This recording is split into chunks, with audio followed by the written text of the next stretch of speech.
Come and join our Skool community using the link below. We've put everything in one place, including the streaming platform shows. Bare knuckle boxing carries a vicious and brutal stigma. Whether traditional dating or modern dating is the right thing to do. Like, my entire perception of myself changed when I had the knowledge that I was going to go bald. I think for men, one of the biggest insecurities is their hair. So what you tend to notice is that both partners need to work in order to make ends meet. Eventually led to the comeback.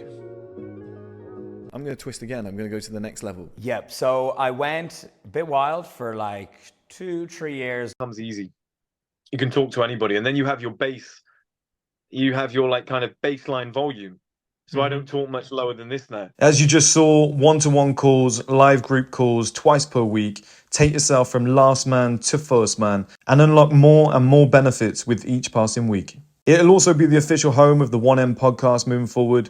With 1M House, we have a dedicated filming location to make this happen. Additionally, all the courses and future courses are included. All the old videos from YouTube. I'll see you there. Enjoy the video. The reason for this call, guys, is on, I believe was it Saturday morning, Marcus? Yeah, yesterday morning. Yeah, I believe. It feels like about 8 days ago. That's insane. Yeah, it's crazy, hey? Doesn't make sense. Mate, I recognise your backdrop. So we were all talking, all the guys, about that. I actually hate those stairs. They fuck my knees up. I've done the stairs a million times. I've got PTSD when I see them. So on Saturday morning, we were discussing with a lot of the guys. I think there's only Liam that was maybe there, but we were discussing that, you know, it's the start of the weekend. We're guys that really work on ourselves, work on our businesses. You know, we don't really go out and get drunk. We don't really, you know, you might not have any dates lined up because you've just been so focused on work, improvement, going to the gym. Like, you go to the gym, it's the only time you're going to leave the house that day. And you're like, well, I better save money. I haven't really got money to do a lot today. You're going to come home, just sit in the house. And for the rest of the day, you're kind of feeling low and depressed and whatnot. And when you're guys that try and accomplish something and try and push forward in life, I think it's so important for all of us to group together. And that's what we were doing on Fridays, just having a chat and just being like, what's your plan for the weekend? What do you want to do? Where are you going to go? And if somebody had no plans, we were trying to structure that. We were basically just saying, let me get the chat up actually as well. We were just saying, move it over there. There we go. Yeah, we were just saying, like, if you've got nothing to do, look, go out, have a coffee, like, you're encouraged, like, have a chat with one of the guys and stuff like that. We were structuring everyone's day and making sure everyone, you know, had a productive weekend. And now on the other side of the weekend, now that it's coming to an end, you've got work tomorrow. I just want to make sure all of you are okay.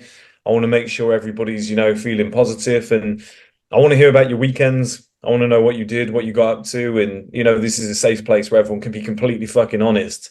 And if you had a shitty weekend, if you felt low, you know, if you're on your own or if you did something great and productive, share it with the group and stuff like that. And we can just spitball and just go from there. What do you guys think?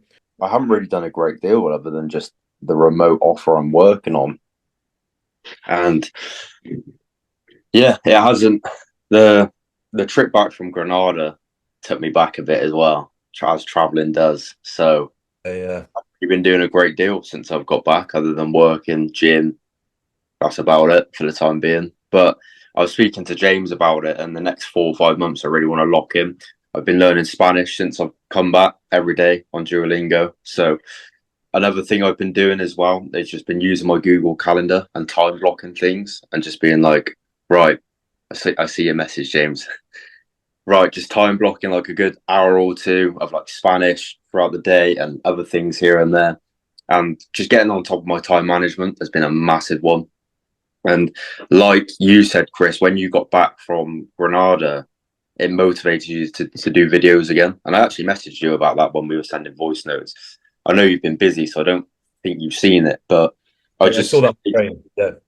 Yeah, I just said, like, get the content back, and it's great to see that you've been like back in it again, and I can see the passion. So it's nice, and it's the same with me. That trip really inspired me, and it's like, right, I want to live this lifestyle more often. So I need to get my priorities more straight, other than not just training in the gym and work, but time blocking, maybe having 2 or 3 sources of income long term, something me and James speak about frequently. So I've been using this weekend just to reflect, meditate, just read, and really get back in the zone again, which I like, because a lot of the times on weekends I'm meeting up with friends, I'm going to coffee shops. That's one thing I do quite a lot as well.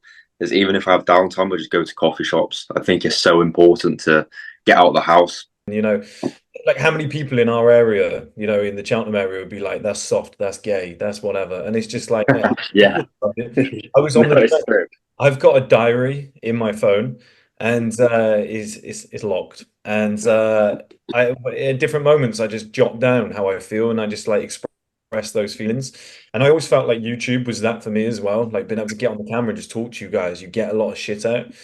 I've always said like whenever a YouTuber's making a video on something, they're usually going through that or thinking about that at that time.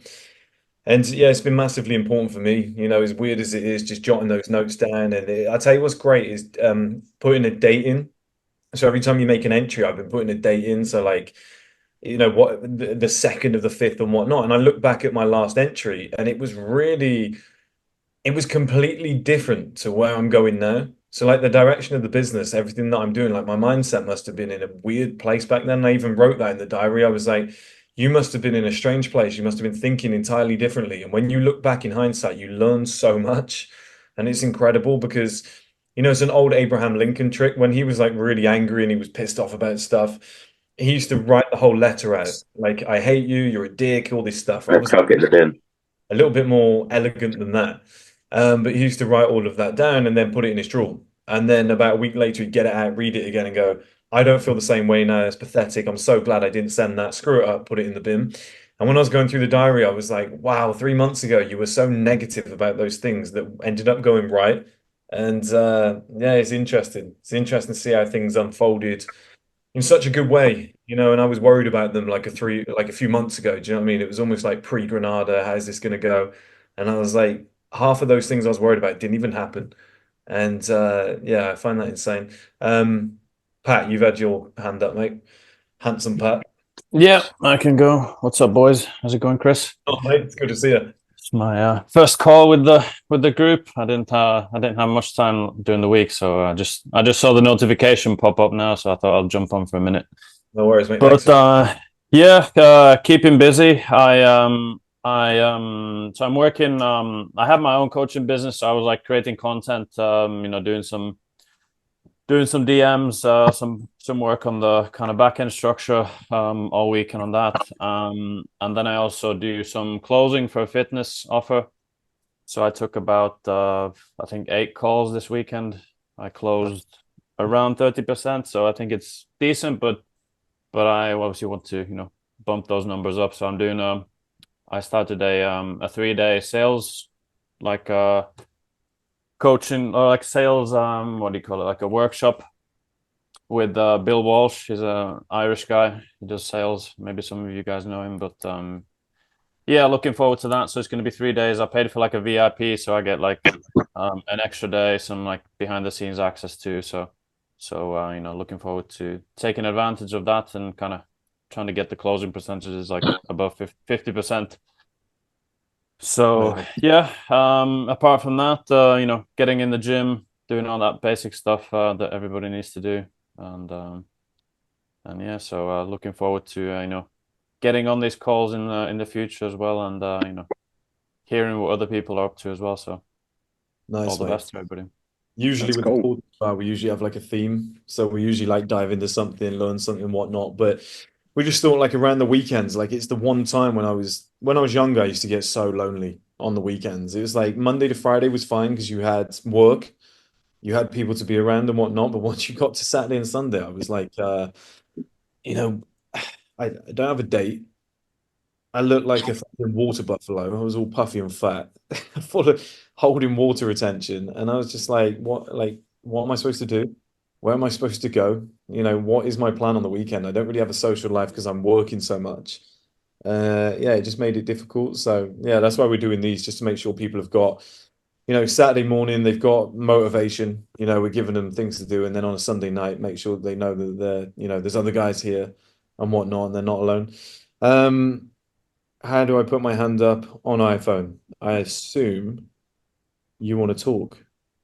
Main squeeze label. Where, where's main squeeze?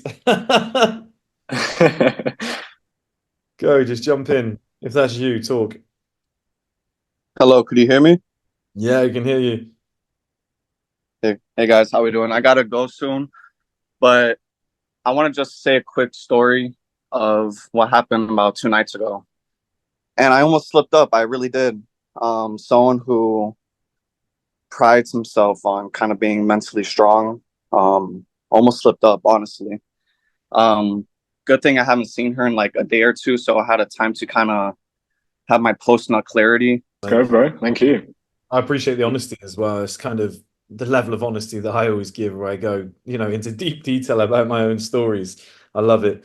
It's interesting, isn't it? I've learned that over the years. Like when all you're thinking about is like, I really want to have sex. I really want to attract women. I wish they liked me and stuff like that. And then you finally get it and you start turning it down because you start seeing these issues, you start seeing problems, you start seeing that actually they're trying to fuck with my head, they're causing headaches. And it's like, oh, the thing that I spent my whole life chasing was never worth it. It's great motivation, but you're almost just like, what was all that about? Like it was this promised land. It was amazing. She was this little beautiful princess with a beautiful face and a nice ass. And then you go, devil in disguise. Like Yep. it's interesting when I think that's like the next level of being a man though. I think that is like male advantage stuff when you go, I don't need you now. I know that you're gonna have to prove yourself to me for me to actually, to actually warrant a night with me. So then the tables turn instead of you're hot, I want to sleep with you, because in your head you're almost like she'd be great to have kids with, she'd be great on my arm and stuff like that. The tables start to turn when you got that experience and you go, do you know what? In hindsight, I'm actually really valuable. I respect myself. I've slept with beautiful women. Some of them are a headache. Some of them are good. Some of them whatever. So now beauty means nothing to me. So the fear goes away, and you be you're your natural self around women. And you go, if you want me, you're going to have to put some effort in. If you want me, you're going to have to prove who you are. So then you take a little bit longer. You start attracting higher quality women. You give off a different aura completely, and the world just changes entirely. Next up was Bodhi. We bypassed you as a comment. Sorry, buddy. What's up, Griff? So I actually had a question for you. So Yeah. me and my family moved. We moved from Hawaii to Alabama like 3 weeks ago, 4 weeks ago, and it's been pretty hard here because I have to make new friends, and I'm a senior now, so I'm like starting a new school year. I just started last week, so I have to like make new friends and everything.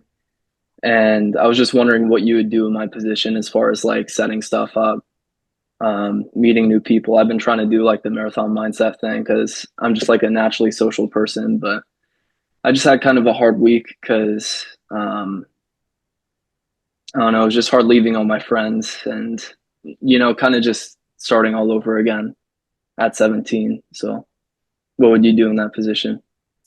What would I do at the time? Probably, yeah, marathon mindset and stuff like that. What would I do now with experience in hindsight as a 31-year-old man? With all due respect, and I know it sounds counterintuitive, I wouldn't give a fuck because youth doesn't last long, and the friends that you make in high school and stuff like that, as much as it hurts, because you're like, shit, I'm almost, it'll be like a Saturday night and I've got no plans. I've got no friends in school and stuff like that. Like, how do I build all this? It won't matter. It literally won't Mhm. matter. And I think you've almost been given a blessing in disguise because most people your age, like you're a handsome guy, right? Most people your age, who have got, some sort of level of looks, you're going to be invited to parties. People are going to want to be friends with you. Girls are going to want to date you and sleep with you. You're going to do the whole party lifestyle and entertain that. You've almost got an excuse not to. Do you know what I mean? And I know that sucks because you're like, well, what am I supposed to do for the next few years of my life? Like, am I just supposed to suffer at the school for a year and whatever? I would practice the marathon mindset. I would talk to people, but if people don't want to be friends with you, they don't want to invite you to a party, whatever, fuck them. It doesn't matter. And you've almost got like the perfect get out of jail card now because it's hard when you're young. Like when I was 17, if a girl said come over, I'm sprinting to her house. So like you're now in a position where you can almost just bypass all of that and just focus purely on gym success, whatnot. And it's hard to do because it's the progression bias. The progression bias is a nightmare. It tells us that what we want right now is what we'll want forever. And you're looking at it right now as like, I want the perfect social life and whatnot, and life set up and framing at 17. doesn't really exist at 17. That's the popular kid at school. So it doesn't matter actually that much. What I would be doing if I was you is go, okay, I've moved areas, things have changed. Instead of putting all that work in to set up again, do you know what I mean? In a new area at 17, where it's not really going to matter. Like, what you're going to get, like a few parties, you're going to get laid a little bit. You're going to get a few, like, what's going on, bro, at schools. It's like, it's not going to matter. I would like take your mindset and go, what would 25, 26, 27, 28-year-old Bodie want? That's how I would start thinking already. And I'd be like, if I can Hmm. position myself there, even like the big jacked popular kid at school just getting all the girl, like you're just going to destroy him as well. Do you know what I mean? And I just think I was always, I wouldn't say jealous, but I was almost like competitively respectful. I think that's probably the term I can use here of the guys that had foresight. And there's one friend of mine, this Italian kid. He used to see things coming months before they happened, and he used to put himself in the position. So if at school they said something was going to happen, they were going to do something, he'd always put his hand up, "I'll do it." And we were like, "Why are you doing that?" And he was like, "Oh, I don't know, I just got a feeling." And then 3, 4 months later, it would pay off, and he would be able to get into like a better uni because he got like it gave him extra points, or he would get like he would apply for jobs while we were at school in the last year of school. He was already applying and doing apprenticeships. And I was like, this guy thinks so fucking ahead that by like 23, he was making like 100 grand a year. And he was just ahead of the game, driving like a Mercedes, and the rest of us were kind of like broke. And as that comment said there from Phil, like, do adult stuff. Like, you just get your head in the mode now where you just go, I'm trying to build life setup, and you can practice marathon mindset. You can do all this stuff and whatnot. And if a girl says to you, "Hey, Bodie, come around my house," wrap up, but take it. Do you know what I mean? Like, enjoy it. But at the same I time, mean, like, I'm saving for marriage though. I'm waiting. hey, that's even So, better, mate. That's 100 times better because then it means you actually have a solid purpose in place, which actually matches what you're doing now. And it ties in too, because if you become the exact man that you want to be, and by 25, you've got a shit ton of money, and if by 25, you're the exact man you want to be, and you've grown mentally, and you've got assets in place, and you're really set up in terms of who you want to be, if you're in crazy shape because you didn't do the whole party thing, which it doesn't seem as though you're that type of guy, you're going to meet one hell of a woman. You're going to meet an mhm. unbelievable woman. Like, you're going to be 25, she's going to be like 22, she's going to be absolutely beautiful. And she's going to be that one woman for you. And you're going to get married and you're going to have all that set up. For Yeah. me, position with your mindset and your morals, that would be what I would aim for. I would be like, okay, I know what I want out of real life because school doesn't matter. I'd be like, I know what I want out of real life. Let me position myself now so that that can become a reality and it can become a 10x reality.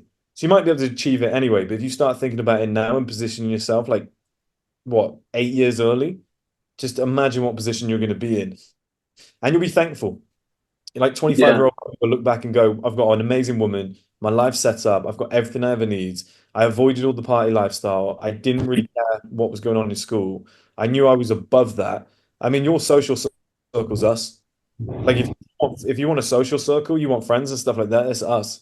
Like we're here Mhm. for you as well. And like you're gonna have higher level discussions here than going into school and just talking about like baseball or like who knocks who out on the weekend. Like it's Yeah.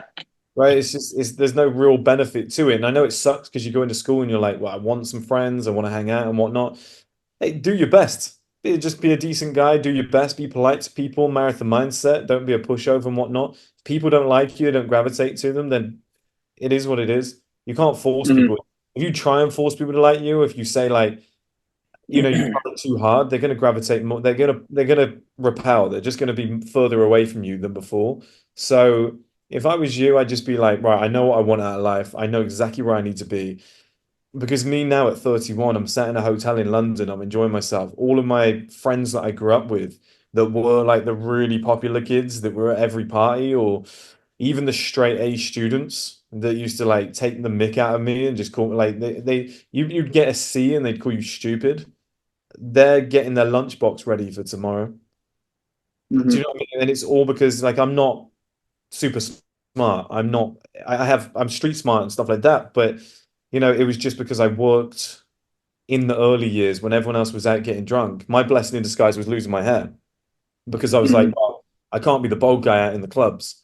So that kept me in, and then I worked on it. Your blessing in disguise is the same. you got a great head of hair, by the way. But I'm saying it's the same in the sense of it's the same in the sense of like you've been forced down a route that you didn't take. And life has almost said, hey, do you know what? I'm going to steal your social life away from you. I'm going to steal all your friends away from you. And at the time, it's like, oh my God, it sucks. My life's terrible. It's actually a benefit. Same as me. My hair's falling out. Oh my God, this is terrible. I can't go out anymore. I might as well just stay in and become rich and jacked. Oh, well, that's just paid off. Do you know what I mean? Hmm. If I'm going to be bold, I might And as well be jacked. yeah, so I'm an artist and I'm trying to like focus more on like freelance kind of stuff to make more money. So do you think I should kind of just focus on that? Because I got a job already. I'm working at my gym, but I'm only working like 1 or 2 days a week anyway. So should I just quit the job and like focus on that in my spare time, or like what should I do as far as that? That's what you're gaining from the job. If you're gaining any experience from the job, and if you need that money, then you probably stay in the job and just if you need that for bills or you need that for anything moving forward, or you think it will be useful, then stack the money away. If it gives you purpose, then yeah, keep doing that. But the good thing about being young is you can take a shit job. You can almost take like what I would be doing if I was young again is I love movies. I love the film industry. If I wanted to get into that, or if I wanted to get into fashion and stuff like that, I would go to all the big companies. I would call them up. I'd show up at their door, well dressed, well spoken. I would say, look, I'm 17, 18 years old. I'm gonna work, I want to work for free. I will do any job you want me to do. And I would gain that experience in the industry that you hope to be in the future. So if there's anything art related, art based, and there's somebody who's doing your dream job right now, drop them an email, give them a call, and be like, I'm super ambitious. You have the job or the career that I want in the future. I am willing to work for you for free 2 days per week. I'll do anything you require. That's what I would Hmm. do. I think that would align yourself perfectly with where you want to be. And then if you're doing Okay. that, you could even work for free for like 2 years. Like it really doesn't matter if you're at home with parents. Like I know it sucks, but you could. By 19, they're Yeah. going to be like, hey, Bodhi, actually, you've put a real shift in. You've proven yourself. I know I would as somebody who employs people. I would be like, I'm gonna pay you now. Like you're amazing at this. You've learned the ropes. I'm gonna bring you on. Now you've got your dream job. I would if Yeah. I was younger, I would even do it now. If I were to start, let's say, a marketing company tomorrow, and I went, do you know, I might even do this for you guys. I might start a social media company and just do it in like I'll vlog the whole thing on here week by week, and I'll show you how to make like I'll go from zero to like 10 grand a month or something like that. I'll show you guys how to do it. Here's how I would do it. The old Richard Branson strategy. I would call up first marketing. I actually had something similar to that before. First management I was going to go for, but the name was taken. There we go. It came up from Marcus. And I would ring up all these companies that I would be. So I would be like, look, my background is YouTube, whatnot. I'd be like, I know how to grow a men's brand. I'm really good at it. I have like a masculine background with fitness and whatnot. I'm going to call up men's brands and I'm going to give my pitch. Now, I'm a good salesman as well. It will help, but you can do the emails first. I would give the pitch and I would say, look, I'm starting a new company. This is my industry. I could smash it for you. Here's my pitch to you. Give me 1% of your trust and I will earn the remaining 99%. Do you know how? I'm going to do it for free. Now, that doesn't mean that the quality is terrible. It just means in return, I'm going to be completely honest with you here, John, whoever's on the end of the phone. I would say I'm going to be completely honest with you and transparent. I'll do this work for you for free because what I'm looking for in return is a positive testimonial that will allow me to land future business. Sound fair, John? Person on the other end of the phone is going to go, well, yeah. So what do I get in return? Well, I'm going to do this for you, that for you, that for you. I'm going to do a month's worth of work. And it sucks because I'd be sat there going, shit, I'm losing so much money for the first like 2, 3 months. It's a lot of work and whatever. But if I get 5 testimonials from like reputable companies, the sixth call that I make, well, it'd be more than that, but like the sixth client that I land, that's a very easy pitch. Because the one question they'll ask you is, well, who have you worked with before? And you just go bang, bang, bang, bang, bang. And they don't know it was free.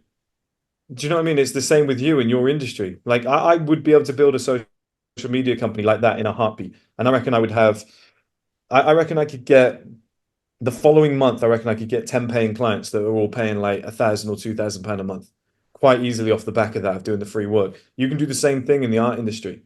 You can do the exact same thing where you just go in, you say, look, I'll work for free, I'll do whatever needs to be done. I want this job in the future.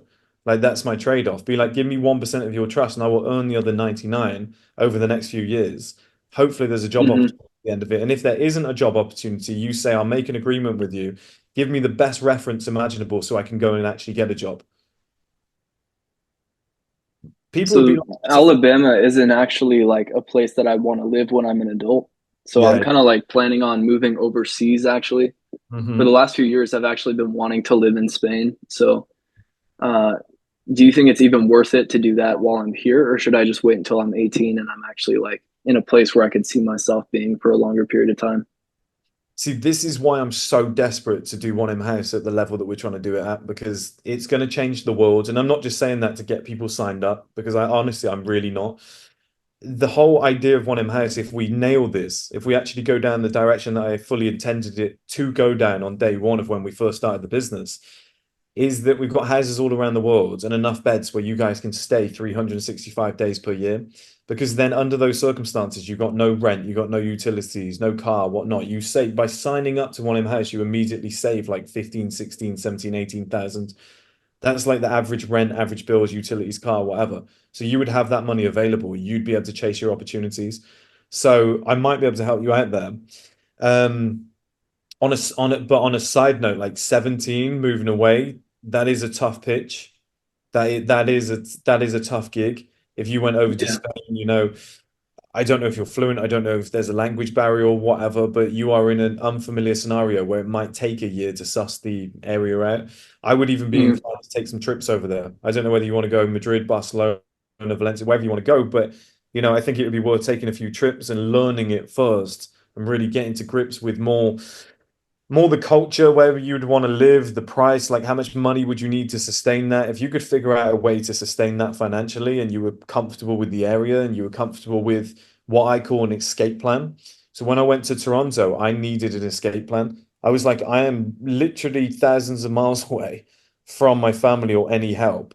And I fell out with my business partner and I was like, he's the guy with the money. I'm kind of stranded.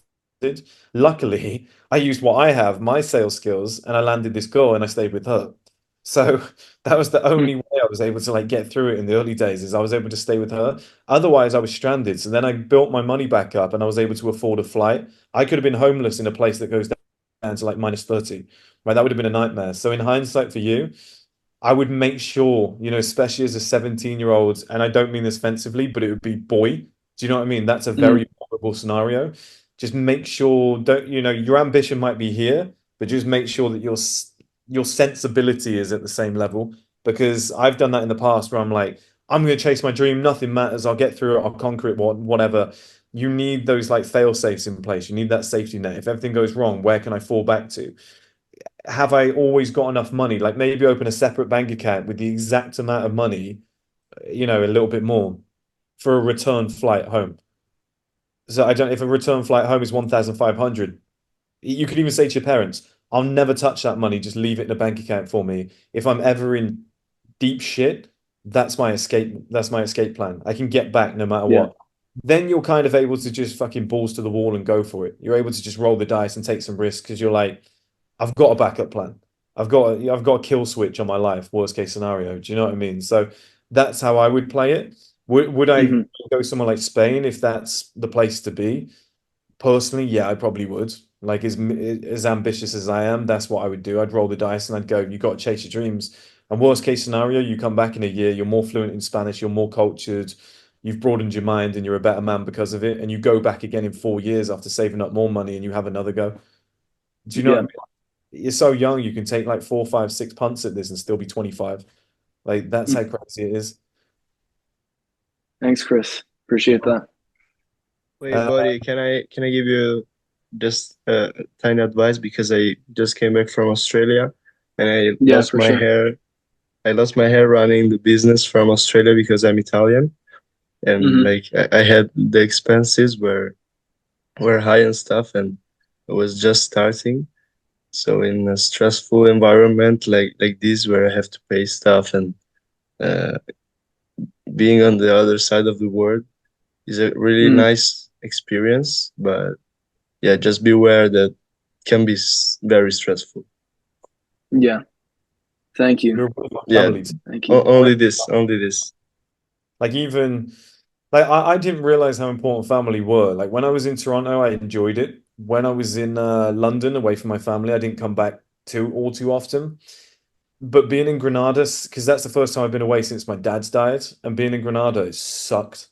I miss my family so much. So you just got to be careful because it can really drag you down. It Yeah. can drag you down as well. And like, family's important. Having those people around you as you get older, like you chase your dreams, you chase ambition, and you realize the true meaning of life is like it's community, it's tribes, it's having those people that you love together. And like you miss a few birthdays, and it you realize I'm like my mum's in her early 60s, and I'm like, how many more birthdays has she got? And I just missed one. Do you know what I mean? Thoughts like that. Mm. You got to weigh all of this up beforehand. Um, who's had their hand up the longest? I can't really Yeah. see. Thanks for that, Chris. No worries, man. I like that question. I think it was Mustafa. We're working our way up from the bottom. I, I think it's I Mustafa. think it's been in a queue, so has it been in Ian, if I'm not mistaken? Yeah. Yeah, Yeah. let's do Indian, that. yeah. Just wanted to share a little win. I had my first sales call as a closer. It wasn't the best. The thing is, I'm working under an influencer who has a school community. He recently set it up, so he doesn't have any course modules or anything like that, right? So I just ran through the sales call. I didn't want to sell to the guy because it's just like my morals and values. Like I don't want to like I basically hold the keys to the prospect's future, right? You know what I mean? Like I'm trying to like transform his life in a way. And I didn't want him to purchase something where if there's no content, I don't want to just screw him over, right? But I just wanted to share a small win. Mate, that's good. Do you know why that's good? And I just thought I should do. So I did about 4 years in sales collectively. Had a good natural talent for it, and the guys that I worked under were some of the best salesmen I've ever seen. So I should do a course on here. I'll do a course on Skool very soon, a sales course on how to close and stuff to do. And people forget this about sales. They watch The Wolf of Wall Street and they think you need to be sleazy. They Mhm. think that in order to do sales, you need to get on the phone and go, "This is the best thing ever. You're great. Yeah, you signed up. Haha, what a fucking idiot. Let's put the phone down." It's a terrible way to do sales because repeat business is unbelievable. That's what gets you like serious money, repeat clients. It makes it very easy. Mhm. And also reputation.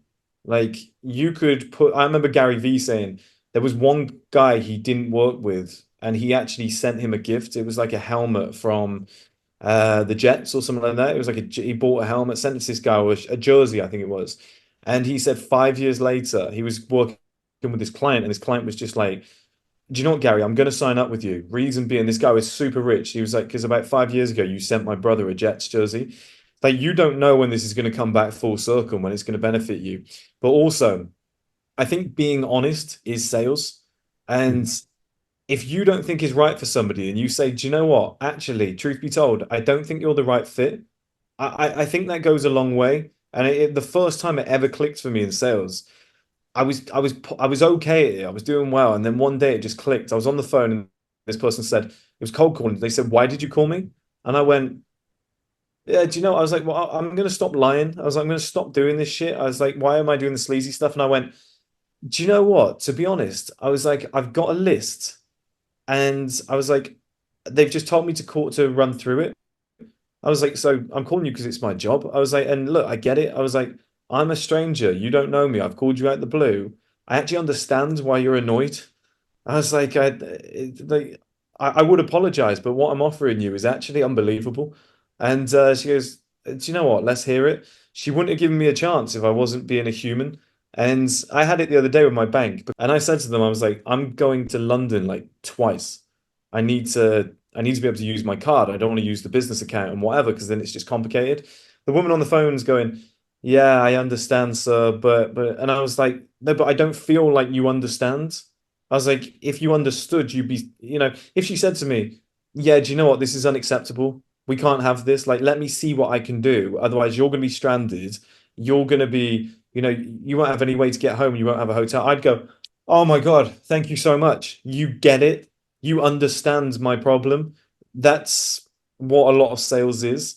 And as soon as you start thinking like that, sales just becomes a normal conversation with a normal human being, like it would on the street. You're just talking to your friends. And that's how you build rapport. That's how you build proper rapport. It's not buy my products is the best thing ever. I just want to get money out of you. Oh great, yeah, let's get you over the line. Let's do it now. Pressure, pressure, pressure. Because that will never get you anywhere and you will feel like shit. Whereas having a full-blown conversation with somebody and learning who they are, why they actually want it, and going, do you know what? This is genuinely useful for you, and I understand your scenario, and this is why I think it will work. When you get that sale, you go, I love this.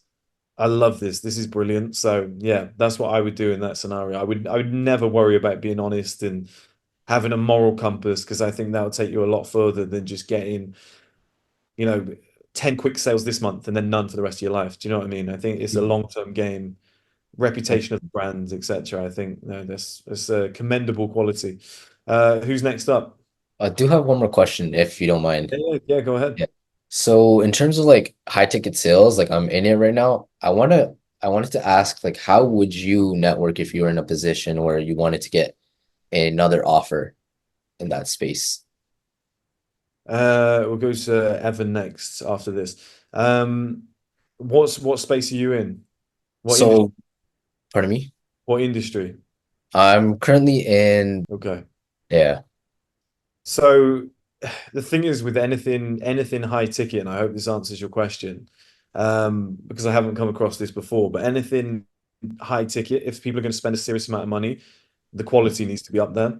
So any calls I'd be doing, I'd be sat there in a suit with, a serious, like, high level office in the background, or at least a decent view, or I'd be sat in a certain way where it was just like, okay, this guy's serious, he's ready to go. My website would be immaculate. Everything would be, high ticket needs high end. It needs to, impression is everything. I think that pushes a lot of people over the line. I would, speak in a certain way. I would have photos with certain people in industries. I would have evidence of that. I would have 4K photos. I would go over and beyond to frame myself as like, I'm sharp as a tack and I'm the elite guy in the industry. I'm the guy that you should be speaking to. And results speak for themselves. So I remember when I was trying to be a personal trainer when I was younger, and I approached this guy in the gym. He was jacked, and I was just like, "You seem to have loads of clients." I was like, "How do I get clients?" And he looked at me up and down, frowned, and went, "Got to build some muscle." And I was just like, "Oh my gosh, that's so obvious." And he was like, "Yeah, you're kind of in shape for like a kid," but he was like, "You need to build some serious muscle, otherwise nobody's going to ask." And I hope that answers your question, because I think we I, need to do the same thing. I, We just need to I position yourself. I can chime in there if you need to, because I'm in that industry. Nice. So what I would do, man, is start a personal brand first of all, if you're not already. A lot of the closers circle around on Instagram and Twitter. So if you're looking to get on another offer, like obviously you've probably gone through some form of sales training already, but a lot of programs do offer like guaranteed placement. So maybe look at something where you go in, you go through their training, but they do have like guaranteed kind of placement and jobs on that end. Then obviously do your own outreach to the offer owners. So like start cold emailing, do the DMs, go through their funnel, maybe message the setter, because a lot of the time you're gonna, DM a big person who's like 100K on Instagram, but it's the setter who's responding. Ask them, be like, hey, do you know, is there any opportunities in the closing team at the moment, or the sales team, whatever it may be. But then find other closers by using your personal brand, and then just leverage your network that way. I see, like, I hire a lot of sales guys as well for like, so my clients are in that info space.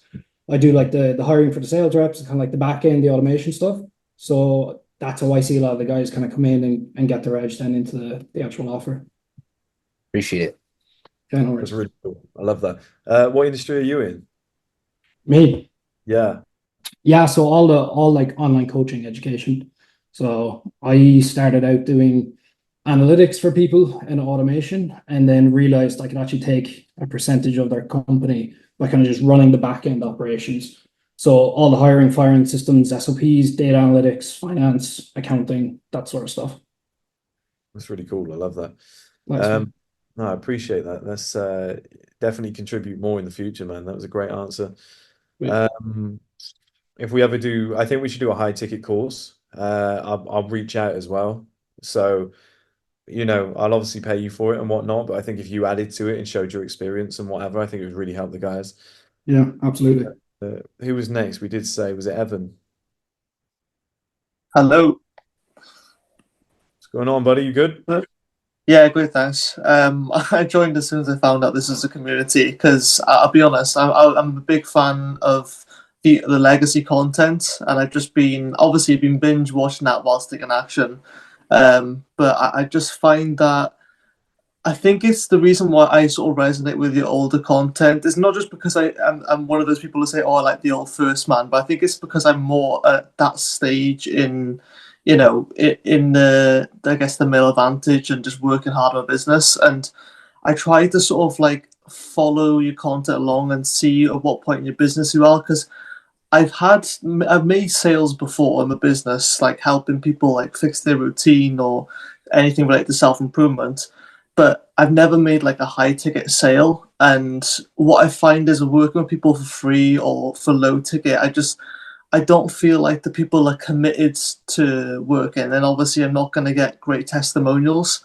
And I haven't. It's just the thing that I've been on YouTube for about like 2.5, 3 years now, and it kind of, as much as I keep going, it does get me down a bit, thinking like, oh, well, like why can't I still get high ticket sales?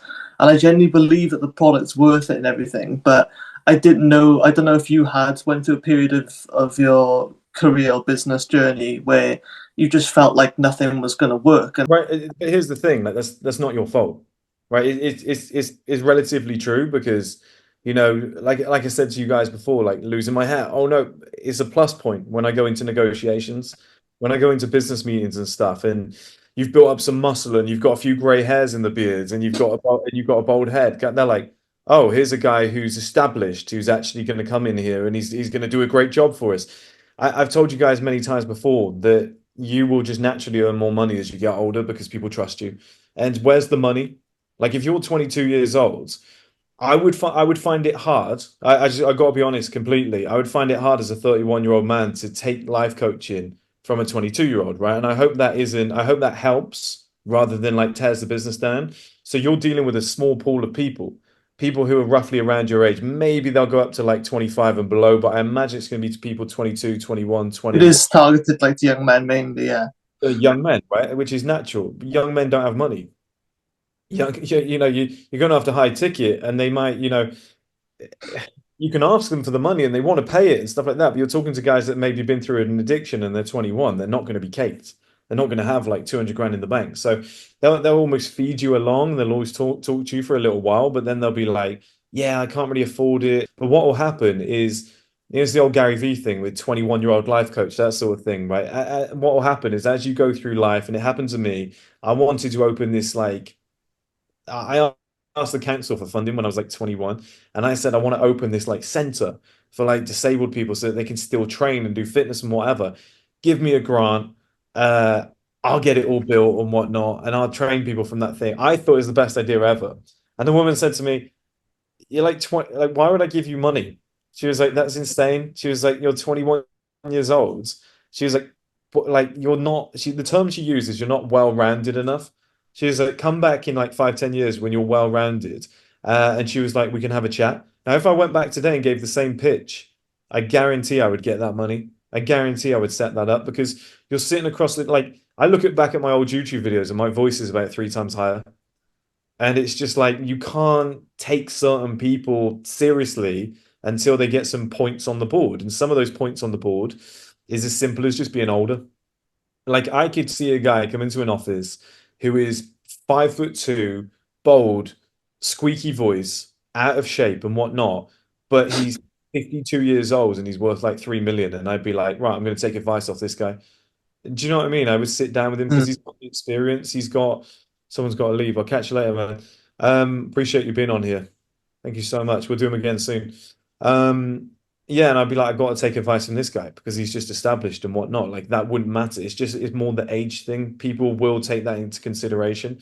So as you move through life, as you gain more skills, as you have more to teach people and more to offer, they're going to be more likely to part with their money and bigger money naturally because they're going to be like, well, I could get more value out of this, and this seems like a premium service. Like I said, get on the call and be like, I can see the chair behind you. Is that a gaming chair?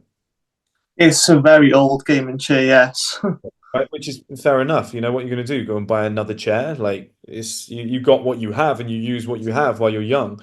If I jumped on a call and I saw gaming chair, I'd be a little bit like, Yeah, I get you. Yeah. Do you know what I love about you is you're taking this on the chin and just going, yeah, I think you're right. Yeah, thanks for I've exposing it. taken a lot on the chin, so this is like, you know. You would say shit about me, and I just go, well, you wouldn't say it if it wasn't like if you didn't actually see some level of truth in it. So it must be real. I'll take it on the chin and I'll go from there. So like the best thing you can do is just look at yourself and you got to ask the question, like if you approached a girl and she said no, you go, well, fair enough. Like, yeah, like maybe I need to assess myself and look in the mirror. Well, you get back home and you go, I've looked back at old pictures and I've gone, yeah, fair enough. I can see why I used to get rejected. Like it makes sense. Whereas I look at videos and pictures people have got of me now from One House, and I'm like, and now it makes sense why, women are saying yes. Like it's not rocket science, TV's not working, it's not plugged in. Like it's just not rocket science, right? And it's like you're not getting high ticket clients, you're not getting who you want. It's not rocket science. Just look in the mirror and just go, would you buy from you? Would you spend, I don't know how much the price is, let's say it's £500, £1,000. Would you spend £1,000 with you, Mm. the way you look, with a gaming chair in the background? It's like, now it's tough because it's early on, you haven't got a crazy amount of money, but you've got to reinvest every penny early on. Perception is everything. And you've got to go and get like that 4K webcam. You've got to go and get like elite level setup. You've got to turn up every day, get up at 4, 5 in the morning, hit the gym, go for a run, amazing skin, immaculate. And when they can see you on that screen and you've got a nice shirt on and it's perfectly ironed and you've got the jacket on top, maybe the tie and everything, and you're sat there and you're going, you're a composed individual, you're completely different. Your environment's different. It's not a gaming chair, it's like a professional leather chair. And you go, hey, how are you? It's lovely to see you. How's your day going? Maybe you're sipping on a coffee. They're like, oh, well, this guy's got his whole fucking life sorted. Everything is the personal image. Everything is the personal brand. It's framing. I remember one of my old bosses said to me, I was like, I've just landed this client. They look amazing. He said, listen to me. He said, everything's perception. He said, everybody's given a perception that they're doing better than what they are. He said, everybody's given this perception that they're like high level, top level professional. But you have to play the game. Because if you don't play the game, everyone else is. And your competition is showing up with a suit on. Your competition is sitting there, and some people are delusional. Some people are fucking sociopaths, and they'll sit on that call and they will truly believe that they're the next Elon Musk, and they've got £50 in their account, but they're giving life advice. But they truly believe that they're like a somebody. You're competing with that. You're competing with that guy who's like giving all that fakery and whatnot. So you need to have that Mm. like, higher level perception where you're going, I've got something to offer you guys. I truly believe in myself. And if I do, and I'm a coach, I have to give that image to the world. I have to dress like a high level coach. There's an old Tom Ford video. I'll try and send it through. There's an old Tom Ford video where he was dressing up. We wanted to do this on the stream platform. He was dressing up guys that didn't know how to dress. And this one guy came in and he said, the question that we're asking you today is, where do you see yourself in like 5 years' time? And he was like, I want to own a restaurant. And he was like, okay, well, you have to start dressing like somebody who owns restaurants. He was like, because at the moment your mind's everywhere. Your mind is just, oh, I'll grab my bag, ruffle my hair a bit, I just put some deodorant on, I'll be fine. He was like, if you wake up at 5 a.m., you hit the shower, you put on a nice suit, and you go out that door and you've got like that level of professionalism in your head, that will then filter into your work day. And a lot of it stems from that. I used to do whole days of work where I wasn't even on camera all day. I was just like making content, writing blogs and whatnot, and I'd be sat there in a waistcoat. I'd be sat there in like nice, smart, polished shoes that I did the day before and everything. I'd have a waistcoat on, I'd have a shirt on, everything, because I was like, it's an old Dan Pena trick where it just changes your mindset. You just get into this rhythm where you're like, I am a professional man and I'm running a proper business. And that once you start putting those blocks in play, you'll notice the perception of who you are changes, and the amount of money that somebody's willing to spend will go up. It will go up massively. So that's what I would say around that. It's not the product. Somebody's got an addiction, somebody's been through something, they want life coaching and whatnot. They will pay the money because there's a little bit of desperation there. It's who they spend the money with. So they might say no to you, but they will spend it somewhere. Thanks anyway. Thanks, Chris. No worries, man. I love those sort of questions. Is it Big Phil?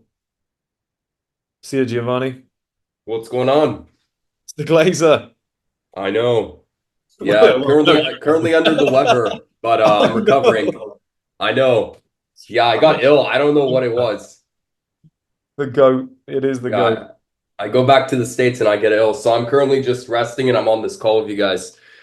But currently just recovering. I'm preparing for university in a week. And I'm just prepping for calculus, which is just like, fuck me. Jesus. But in life, you have to front load the hardest classes. And yeah, I would say that one thing is that for some reason people take the university seriously. Like ever since I've been in university, I've gotten a lot more opportunities. Adults want to just basically treat me more seriously because it's still looked at as like a rite of passage, right? Like Chris discussed many times before, in Africa, they do stuff with sticks. And basically in the Western world, from what I've seen, it's a lot of stuff related to university or doing successful stuff. Like, I'm sure Chris can probably tell you that when he was working with guys he was working with, they looked at his credentials, but credentials is not the only thing. And then just working on putting some stuff that Chris and I have discussed, just putting that together on the back end. And then the last thing I wanted to ask was, what are some locations you have had in mind for one in house moving forward? Like any in the United States or just sticking to Europe and United Kingdom? What about buying commercial properties and then turning them into residential? Is there a lot of regulation for that? Funny you ask. The one I'm looking at tomorrow is, I can't believe I found it, but it's like an apartment block of residentials, and then the bottom floor, it's huge with outdoor space, all like concrete industrial with the black pipes. It looks beautiful. And somebody actually converted that into commercial property. That would be incredible. So, yeah, For funny sure. you say that, mate, because tomorrow It's that's good also for life setup Europe, right? Because it's really also good is. for because I have to fly across the pond with all the guys from the States. It's about like 1,500 per plane ticket, just the return. And it's also good for business meetings, as you know, right? I've gotten a lot of business wink wink, out of being in Granada. But anyway, yeah, it's just great for the flights in Europe because I was speaking about this with Aaron and Kuhn. It's like they were planning to go to London for like the day or the weekend, 10 to 40 euros, right? Yeah. Yeah. And each place is So different too. Like if you went from London to Berlin, it's an entirely different environment. Then if you went to like Vienna, it's completely different. You went over to Riga, it's completely different. You went over to where like in Bucharest where the Tates were, and you're just like, well, this is an entirely different world as well. Oh, and then you want to go up into like the Alps, you want to come down to like south of France and sit on a beach. Like you've got everything within in like just a few hours. That's what I love about Europe. It's just got everything you'd ever need. Can you hear me? Yeah, yeah, really well actually. That microphone's phenomenal. Oh yeah, I got a Yeti. So, hey Chris, so I wanted to ask you like I have I don't really know how to explain it. I guess it's like FOMO in a way out of I kind of just go to work, I go to the gym, I spend my weekends and my evenings where I don't go to the gym working on my business. And it's like logically, I know that that's the right thing to do. Like, I've watched a lot of the legacy content and it's ingrained in my brain, like I'm doing the right thing. But at the same time, like, I don't know what it is. Like maybe when I'm around other people and I tell them like that's how I live my life, I kind of get like like the what the fuck, you know what I mean? I get like that type of thing and like a little bit of judgment. And it just like I don't know. It gives me like a little bit of FOMO. So I don't know why, like, because I know logically I'm doing the right thing. So it's just I don't know how to deal with it. You've Kind got of. to rationalize it. You've got to just stop and think what they're saying. So they're putting a lot of shit on you. And I had this when I was younger, where I was like quite a nice person. Like I've got a good strong backbone, but I'm a nice person. So they would say something about me like, but why would you do that? Why would you do it? And I wouldn't say back, but you're going out and getting drunk and wasting your life. Like I wouldn't say in return, you look like shit. You look fat as fuck. I Yeah. wouldn't say that, but they would constantly like say stuff about me. And I was like, if I ever said things about them, they would just break down because they know it themselves. So if you actually think about what they're saying to you and you break it down logically, you just realize how stupid it is and the place that it's coming from. So if you're like, I don't really want to go out, I want to work on myself, I want to position myself for later in life, I want to be, and you know that to be true, and somebody says to you, oh, that's stupid, why don't you go out, enjoy yourself, get drunk, like do some drugs, party, live while you're young? You break it down, you look at it and you go, you're basically telling me to waste my life. You know, Yeah. what am I actually getting? And I used to like, I've learned all these lessons because I've done it. People used to say to me, you never go out, you got to come out. So I would go out, I'd get drunk, I'd have a few beers. I'd wake up the next day and I'd be like, that was shit. It was like there is just nothing that comes off of it. Like pre-drinks is better than actually going out. You know, oh, there's all these girls, and it's like they don't want us. We're like 21 years old, no money, inexperienced, skinny, whatnot. You might get lucky with one, and then it's just like, do you know what I mean? Just nothing really comes from it anyway. And for me, I always sat there, and it's like, I think it came from my mum. When I was at school, my mum used to say to me, "You're not having a girlfriend." And I was like, "How come?" And she was like, "Well, what are you gonna do?" She was like, "You're not going to be having sex because you're too fucking young and inexperienced." She was like, you don't have a car. Where are you going to take her on a date?" She was like, "It's just stupid." She was like, "You're literally just having these stupid relationships that are definitely going to end. They're never going to go anywhere. It's a waste of time." And I always saw like that FOMO lifestyle, like going out partying and whatnot. I was like, it's so limited and short-lived. And youth, as I've said on the channel before, is like 7 years max. You know, you're like 16, 17, 18, whatever. It ends at like 23, 24, 25. By 25, people are like, "Oh, you're 25 now. You really need to sort your life out." And you're like, "So you really gonna like FOMO in and be like, I have to go out tonight when the main majority of your life, the main bulk of your life from 25 until the day you die is going to be filled with all the shit that you actually want to do." And that's how I used to rationalize it. And it used to stop me going out. And, you know, even today, it's like, it's hard today because today I'm in a position where I do attract a lot of women. I do, you know, I can have fun on a night out. I can go to like a rooftop bar and drop like a good amount of money, cause a bit of a stir, and like you can have fun with it.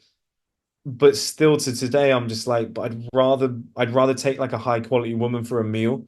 I'd rather go to like Paris. It's the other side of male life. That's what will get you through it, is being like, yeah, but imagine next year, and build mood boards. Mood boards are brilliant for it. Do the live like a king for a day, or give yourself like a little taster of that higher level life. And then those desires of I want to go out and have a few beers, go to that party and whatnot, you'll be like, no, because I've just booked a holiday to somewhere really cool. I've got this beautiful woman coming with me. We're just going to go for, you know, or an amazing venue so it doesn't cost you much. And just like dress up real nice, take a girl there on a date, start doing that adult shit that you're aiming for in the future. Because then if you get a little taster of it, it's going to remind you. And you're going to be like, oh yeah, that's what I'm doing all this for. And this is way better than what those other guys are doing. And they're going to do it anyway. That's the biggest problem. Like I've had people before. I've said to them, I'm going to quit this pizza job. I used to deliver pizzas when I was 18. I was like, I think I'm going to quit. No, don't quit. It's amazing. Me, you, all the boys. Like it's so much fun. We're driving around in the cars, playing music. This is fucking amazing. And I was like, do you know what? Yeah, maybe you're right. I'll stay. And about 6 months later or 2 months later, they'd be like, yeah, I just handed in my notice. I'm leaving. And it's like the shit that they're telling you not to do, they're going to be doing anyway in the future. So they'll be holding you back saying, no, come live like us because misery loves company. Birds of a feather flock together. When people are failing in life, they want to do it together. They don't want to see somebody else. You know, it's like crabs crawling out the bucket. They pull other crabs down. That's like a real thing that happens in the animal kingdom. They pull them down. They're like, you ain't leaving without us. If we're suffering, we're all suffering. That's what people are trying to do. They're trying to drag you down. But what you'll find is if you go, oh yeah, okay, I'll stay. I'll go and party with you lot. I'll live like you lot because I want to fit in. And then what will happen in 5 years' time is they'll all be doing the shit that you were trying to do 5, 6 years ago anyway, and you'll realize, oh, I was ahead of the curve. It's just you lot were stopping me. So that is one of the most annoying things that I kick myself for, is that I didn't double down sooner. And I was strong and I did it anyway. Do you know what I mean? I did push on, I did do some cool shit. But it's just like I should have just doubled down and been like, I'm definitely right. Like, don't doubt yourself, because all the stuff that I do today, all my friends are calling me going, oh, I want to live like you. I want to do what you're doing. It was such a good idea that like in the early days, you were always talking about this stuff. Like, I want to do that now. And all the problems that I had with my friends in the past of they just want to go and have burgers. They just want to go out and have a couple beers and sit and watch the football. Now they're like, oh, I really want to take a trip to like Copenhagen with my girlfriends. And I'm like, I was trying to get you to do that shit like 8, 9 years ago. So it's like they will come around to your level of thinking. You might as well just plant yourself there and wait for the world to come to you. Otherwise, you know, you're going to live with the regret. Yeah, and like I understand all that stuff like logically, like you know, I can like get rid of the FOMO like logically, but the thing is like I feel like I've been outgrowing people like a motherfucker, like quick, just like fast. And obviously like the first group of friends I outgrew was like my high school friends who like just played video games and shit. So when I stopped gaming, like I stopped doing that. And then as time went on, like then I started outgrowing the people who like party and all this other shit because I, you know, it's a waste of time as well. Yeah. And it just like it's just feels lonely because then as the years go by, I start to run out of people I can actually connect with, and then I'm like, well, how am I going to meet people who are like trying to chase the same shit I'm trying to chase? Like, have like a 5 to 9 after a 9 to 5, to try to like retire their parents or like stay in shape or shit like that, Like nobody, it's really hard to find people who are like on this wavelength, I guess.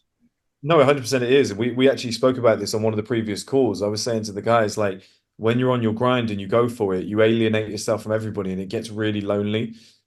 But once you move through life and you get to another stage, I mean, look at this. We're all like-minded guys. There's not many of us. There's not many of us in this world that think like this, but we've all gravitated together. And you've now got people you can reach out to. Now, in reality, like your real world, people you can actually go for a drink with, people you can meet up with, people who are like-minded. That's tougher because it's harder to find them. But those people do gravitate together. Once you keep, if you keep working on yourself and you get to a higher level, you will be positioned. Because right now, with all due respect, and I was in the same situation, your current environment isn't congruent with the higher level people because you're not there yet. You've got the mindset, but you haven't got the money. You haven't got you're not in that high-end restaurant. You're not in that, you haven't gone on holiday to somewhere in Europe to like Positano or something like that, and you've bumped into some multi-millionaire's son from who grew up in Helsinki. Do you know what I mean? Like all this shit. I've had those experiences where you bump into somebody who is of that level because I put myself in those environments. You're in an unfortunate position right now, but a very natural position. We'll be chatting till 1 a.m. We probably will. You're in an unfortunate position, but a very normal position right now where there's a dip. You're transitioning where it's like you're here, you're peaking your powers because you're playing video games, you're with all your friends all the time. You've got similar habits and things that they're into. The other side is like crossing the chasm. There's a book by Jeffrey A. Moore called Crossing the Chasm. This is your version now, like a social version of Crossing the Chasm.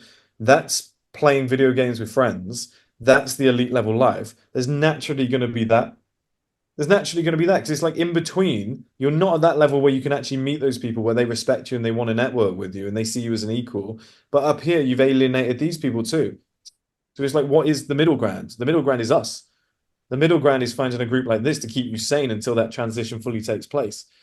Like that's why these communities, in my opinion, are so important. That's why we're doing a depression call on a Sunday to remind you, hey, look, lock in because that all of that is coming in the future. Like you're not going to go into your night. Like I had a factory job when I was younger, and I'd go into work and they'd be like, hey, why don't you come to some beers with us on the weekend? I was like, nah. Oh, why don't you eat with us at lunch? Why do you sit in your car? And I was just like, oh, no reason. I just like my own company. Eventually, people stopped asking and they alienated themselves from me. It made the factory really uncomfortable when I was there, but I knew that wasn't my group of people. They weren't my friends. If I were to hang out with those people, I would have become like those people. My mentor once said to me, terrible quote, but it made so much sense. He said, if your three closest friends are mechanics, you're probably a mechanic. I was like, shit, yeah, that's a really good point. And if your three closest friends, people you spend a lot of time with, are just some low-level guys that want to play video games and just eat fucking shit snacks and watch NFL on a Sunday, it's just like chances are you might end up near there. You might end up with a very similar life. You might be slightly better than them. And you're just in that dip right now. You've come from this great social life. You stop hanging out with those friends and doing the same shit that they do. That's going to happen naturally. You're not going to immediately have like a new group. That needs to build. That needs to come from life setup. That needs to come from, you know, time. That needs to come from time. Like you're going to go to certain restaurants, certain cafes, certain environments. You're going to you're telling me your thoughts now of like what level you want to get to. If you told another guy that, he might be like, that guy's onto shit. That guy's as ambitious as I am. Now you two become friends. You start networking. He introduced you to his group, and it goes from there. And it's like, never be afraid to be open about this shit. Never like because you've said it to some people and they've gone, oh no, that's terrible. Like, why are you doing that? Like, that's a shitty idea. Keep putting that out into the world. Because I used to tell people what I did, and I'd be on a football pitch, and I would hear people in the stands behind me going, "Oh, I don't know, I think he writes ebooks or some shit now." Like I would hear people saying that, and they'd all laugh and snigger and whatnot, and I was just like, "Fuck you, doesn't matter." Like it really doesn't matter because I know where I'm headed, and you don't affect me. Your opinion, whoever, like McGregor said, whoever you are, you're fool. Do you know what I mean? It's like that low level guy there who's never going to go anywhere. his opinion's going to change mine and affect my life? No way. No way. If Elon Musk sat me down and said, "You're acting a bit of a knob," I'd go, "Okay, I'll take your advice." Do you know what I mean? But not these guys in the stand that are going nowhere in life because I know where it comes from. It comes from a point of jealousy and insecurity. So you just gotta you're in the toughest part right now because it is lonely and I've been there. When I went without women for 2 years and I had no social life and all I was doing was just sat working. Yeah, that sucked because I just broke up with a beautiful woman as well, and I was just like, I've got nothing here. I've got absolutely nothing. Like I used to have a car, now I don't have a car. I used to have nice clothes, now I don't have that. I used to have a social life, I don't have that. I used to get regular sex, I don't have that. So you're almost like cutting off everything you do have to grow it back better. And that's the So you, hard. so you kind of like need to embrace it. Like I heard Alex Hormozy one time, he said like if it sucks, like it's okay to like admit that it sucks and embrace it Yeah. because sometimes that's just what it takes. Honesty sets you free. It's the easiest thing. And I remember saying to some successful guy once, we were doing an interview together, and his name's Leon Scott. And I said to him, "Oh, how do you feel about like the sacrifice?" And he said, it's not a sacrifice. He was like, because a sacrifice makes it sound negative. It sounds like I'm giving something up. He was like, I'm actually like gaining so much. He was like, so I don't see it as a sacrifice. Changed my mentality completely because I was like, I'm seeing it as, oh, it sucks. Like I'm away from all this and I'm not getting this in life. Oh, this isn't happening. I wish I had this. But he like saw it completely differently as like, because I don't have any of this and none of this is going on, I must be getting further towards my goals. He was like, "This is great. I'm actually in the environment I want to be in, which is going to get me to stage two. This is perfect." And he loved the moment. He enjoyed the shit times. And I was like, I need to adopt that. And that's when I started to like, I built a gym in the garage and I love the garage. Do you know what I mean? Those sort of environments. Or when I was in London, I had nothing, like going for a walk on a Sunday because it's free and looking forward to it and being happy. Like I would walk to work in the mornings an hour and a half past homeless people. I was freezing cold. It was 5 a.m., nobody around. I would have my headphones in, I'd be smiling because I'd be like, "You're becoming someone." I was like, "You wouldn't have done this last year. You're becoming a killer." And I was just like, it's in those moments where you're like, this is strengthening me. This is a major win. Feels like shit right now, but this is a major win because no, I'd look around, I'd be like, nobody else is up walking to work. I was like, I'm the toughest fucker out here. And I was like, this is going to go somewhere in the future. Now, it doesn't mean I'm necessarily suffering. You can give yourself small wins along the way, but that's the kind of mentality that you need. Okay, and then I have just one last quick question. Like, how do you, it's like if you do take like a day off or something like that, like how do you ensure you're having like a productive day off and it's not like gonna derail you? You know what I mean? Yeah, derail is completely different. Because I've got destructive traits. Um, a few years ago, like there's a strip club very close to here, and I know three of the girls personally. Like I could message them right now. Uh, Now I wouldn't do it. Now I wouldn't derail myself and distract myself. But a few years ago, I probably would have gone in there and let off some steam. No, you can look at it two ways. Is it good to do something like that, and reset your brain? Because then whenever I did something like that, I went back to like, right, now you really need to lock in because you've just fucked up. And I would almost be like, oh, I feel better now. It's like having a few beers, having a few drinks and relaxing a little bit. You come back at it a lot stronger. That's one way of looking at it. The other way is if you have an addictive personality, you can fuck up. You can really fuck up. It can take you, it can sidetrack you. And the only way I can really explain this to you is I treat Sundays like Mondays. So on a Sunday, I want to take a day off. I want to like take the whole day off. I want to do something. So all I do is like, well, let's say, for example, let's say I take Saturday off. Saturday's usually my day. I think that's the fun day we can get a lot of stuff done, right? So I take the whole of Saturday off. I can do whatever I want on Saturday. I can relax, I can enjoy myself and whatnot. On Sunday, I do like 4 or 5 hours of work. It's almost like a soft introduction to Monday. Because what I don't want to do is go from one extreme to another. So I almost have that like soft introduction. And if you're somebody who wants to take a bit of time off, you want to have a day off, you really don't feel like working because it happens, just force yourself to do an hour or two. Just do something. Do you know what I mean? Because then it puts your brain in a mode. Or what I used to do is like, I'm a massive movie fan. So I would sit in front of the screen, I'd put a movie on in my house. I knew I wasn't spending any money. I would be maybe buying a movie for like 4.99, renting it or something like that. I would go and get some like dark chocolate and a small glass of wine. And I would have like dark chocolate, small glass of wine and a movie. And then once it got to like, I don't know, midnight and I'd finished the movie, I was like, that's it. Like you've had your lot. and you've got to control that. You're like glass of wine, dark chocolate, maybe a little tiramisu or something like shitty. Do you know what I mean? And then a movie as well. And I was like, you've entertained yourself. Like that's enough. You've ticked that box. That's enough, Chris. Now you could then stay up till 3 in the morning. You could be watching porn. You could invite a girl around. You could get drunk out of your face. It's up to you to have that control. You can give yourself like a little win. Do you know what I mean? Dark chocolate, red wine, and a movie. And I think to myself, right, I've got 4 hours now. That's my time. I'm not working. Like you don't have to kill yourself. Do you know what I mean? Like that's what I would do is give myself those small wins. Or I take a girl, and this is next level stuff. But you take a girl to Paris for like 3 days. You go on a date in your local area and you go to a really nice restaurant and you spend £100 more, $100 more than you normally would. And then afterwards you go, okay, now I really need to lock in because I just spent $100 more than I should. But it almost gives you that extra like boost. You chase that feeling again. You're like, okay, it's giving me a little release. I need to go after that again. So it's not, it's not like you're seeing it as a day off. I can fuck around. I can do whatever I want. You're still a professional man. You're still, going to do cool shit, but like you're working hard, you're growing, you're trying to get in shape. You're doing it for a reason. You're doing it so that you can enjoy the other side of male life. And that's the way I would picture it. Like I'm here in London now, and tomorrow morning I'm viewing a property, but then after that, I'm seeing my ex-girlfriend because she's got a dog. Like we've got a dog together, and I haven't seen the dog in like a year. We're just going to go for a walk around the park that is right next to the house that I'm viewing. And I said to her, you might as well come with me and see it. And then afterwards, we'll walk the dog, we'll grab some coffee, we'll grab a bit of food, we'll have a chat, we'll have a catch up.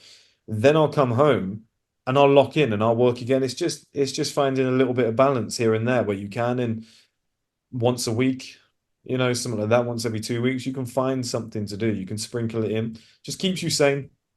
Keeps you sane. Yeah. Life's not easy. It really isn't. All right, man. I appreciate the advice. I really needed to hear a lot of that stuff. So, thank you. No worries, man. I appreciate you being here. I really, really do. Anytime. Who was next up?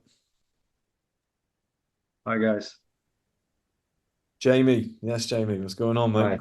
Now, first off, I just wanted to share the win for the week. And I think the big win for the week is the community and Wanham House as a whole. Especially for me, it's been a big impact having that close connection. I'm kicking myself that I didn't get over to Granada for the launch party. I kind of got stiffed with the flight, but um, is what it is. But how the community really benefited me this week was we had spoken about self-improvement September coming up, and we made a little side group and we just discussed the goals that we have for September through to March and how we're planning it going ahead. Got a book recommendation from Aaron that a lot of us are reading at the moment, which is the 12-week year.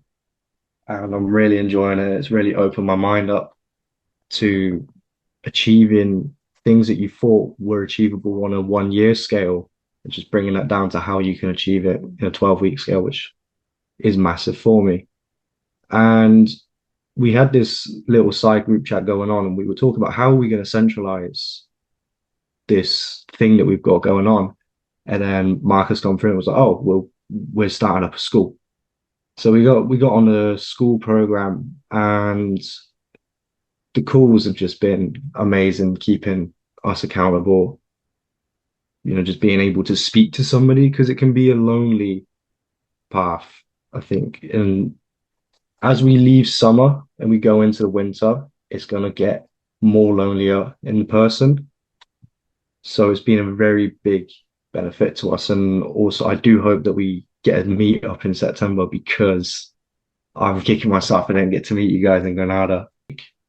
And I do have a question for you, because it just popped into my head with the when you were just speaking to JJ about your ex-girlfriend. And So, because we broke up in COVID, it was just like we became flatmates.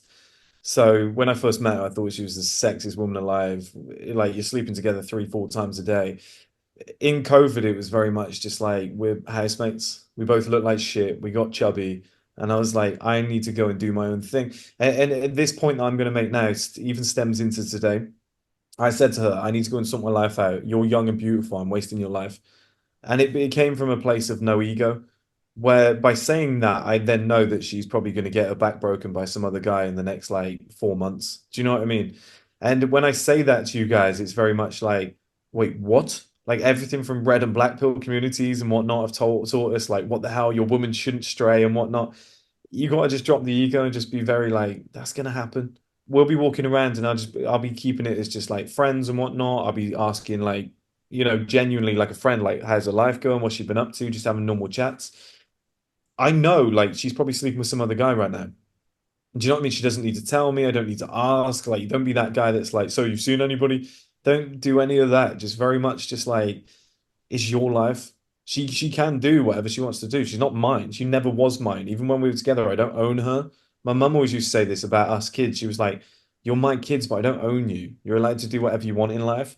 And women gravitate towards that like nothing you've ever seen. It like some girl said to me, when was it? About a week ago, I was going to meet her in London, and she said, like, my sister's staying down, so it'll make it awkward. What do you think? It'll be difficult. And I was like, no, enjoy your time with your sister. Like, we'll figure out another time. There's no rush. And she's read that, not replied for a week, and then got back to me. What?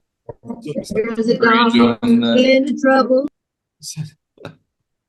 It's almost like a test. Do you know what I mean? They're almost seeing like, how do you react? What sort of person are you?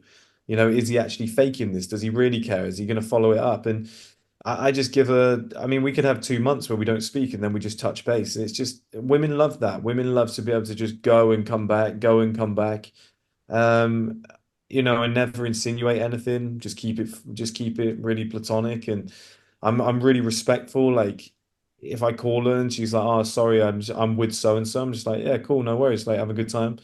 I think that's probably it's the only way to be able to do it. And I'm never like forcing her to, "Oh, you got to come and see me. You were mine." I'm not putting any thought. I wouldn't put that on a new woman that I've just met. I mean, the girl that I'm seeing at the moment, she said I might go traveling, and I was like, "You're young, you got time, you've got no kids, you're not married, you got no ties." I was like, "Go." I was like, "Yeah, like, what, you think I'm gonna stop you?" And because I said that, she's like, "Oh, do you know what? I'm thinking I might actually stick around. Like, I think there might be something between us." Women just hate it when you try and tell them what to do. You can never force a woman. You can never, tell them to go anywhere, do anything, be a certain way, dress a certain way. They'll just rebel. Most times when a woman cheats on a man, everyone thinks, oh, it's because she's this, because she's that. It's because he's trying to like oppress. It's because he's just so insecure. He's on top of it all the time. He's like, you go into the club wearing that with your girls and whatnot. It makes her think, do you know what? I'm being like held down. Maybe somebody else would be better for me. If you're very much just like, hey, go and enjoy yourself. I mean, at the end of the day, somebody said to me the other day, somebody was asking me, if your girl cheated on you, what would you do? And I was like, I'd be like, well, thank you for showing me before I married you or had kids with you or something like that. I'd be like, if you were always that type of person, you've gone and cheated, then like, I couldn't have stopped you. Whether I had let you go out that night in that short dress or not, you were going to do it at some point anyway. So I'd just be like, well, you're obviously the wrong type of person. I had a poor judge of character. It won't happen again. And I just move on.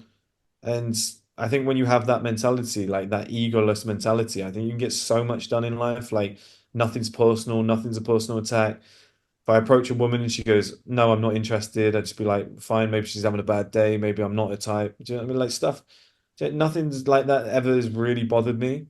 And I don't know what it is, but like, I've always said to people, until you're around me, you don't really understand it. But there's almost like an aura that I have with women where because I don't care and it's genuine, they're really attracted to who you are as a person.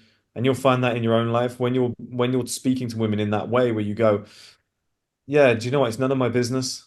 Like that sort of thing. Do you know what I mean? Like, you're not going, what's your body count? You're just like some girl said this to me the other day. I was on the train, and this girl gets on, beautiful, like Italian girl. This was literally, was it yesterday? The day before? I think it might be Friday. She got on, she had like nice glasses on, looked all Italian, the trench coat, and I was like, oh, this is my type of woman. So we got talking for like an hour. And I was like, do you want to share a taxi? We shared a taxi, and I was in the back of the taxi, and I was about to drop her off, and I was like, look, I'm a man who goes after whatever he wants in life. I was like, I'm going to come over there and kiss you. So I was kissing her, and it's just, she said to me like before that, she said something along the lines of, she was like, oh, so we were talking about, I can't remember. She was like, why are you here? And I was like, I'm meeting a guy who's going to set up a podcast for me, like the producer. It's like Mike Thurston's producer for his podcast. And she was like, "Oh God, what sort of podcast? One of those like body count things." And she was like, "You're gonna ask me a body count?" And I was like, "I have zero interest." So I was like, "I have zero interest, whatever it is." I was like, I'm more interested in the character of the person because I know what a girl's body count is based off who she is as a person, her traits, her tendencies, whatever. I don't need to know. So it's none of my business. I'm just going to get to know you, and like over time, I'll figure it out. Like if loads of guys keep hugging you when we're out, like I'm going to probably figure out that your body count's high. Like there's a lot of shit that you can figure out or say without having to say it. It's like the art of subtle bragging. You don't have to say a lot of shit like explaining yourself. Do you know what I mean? It's like she probably knows that. She probably can figure a lot of this stuff out already. And that's probably how I maintain that kind of relationship where you're free to do whatever you want to do, and I don't judge. I'm never going to ring her up and be like, "Oh, have you been sleeping around since, we've not been together? That's disgusting to me. You're not the same woman anymore." Like, no, just, we broke up for a reason. I got nothing but respect for the woman. Like, you go and do you, and if over time we gravitate back together, so be it. If we don't, so I'm not bothered either way. Like I've got other options, she's got other options, and I'd be shocked. I'm actually flattered if other guys are chasing after her. Like when I'd be out like walking around with her, I'd go and grab a drink or something. I'd turn around and some guy would be trying to chat her up, and he'd be like, "Oh, sorry, bro, sorry, bro." And I was like, no, like it's flattering. I was like, she's mine. Do you know what I mean? Like, this is great. I was like, you obviously find her attractive. I was like, roles were reversed, I'd probably do the same. And then I'd like tap on the shoulder. I'd be like, how do you do? I was like, you're gonna give me your number and stuff like that, and just wind her up, and she'd just be like laughing her head off. She'd be like, I love how calm you are. Or sometimes I'd turn around and just watch. I'd be like, I want to see what this guy's game's like. Like, is he any good? How does she react and stuff like that, and just laugh it off, and she'd be like, is what it is. But see, I think because I did that in the relationship as well, I think she's always like, there's something. Do you know what I mean? Girls love calm guys, confident, calm, relaxed, aloof. They love that. And if you can maintain that at all stages of a relationship, because girls never go away. They never go away. They're always potentially there for you. Like we've slept together 2, 3 times since we've broken up.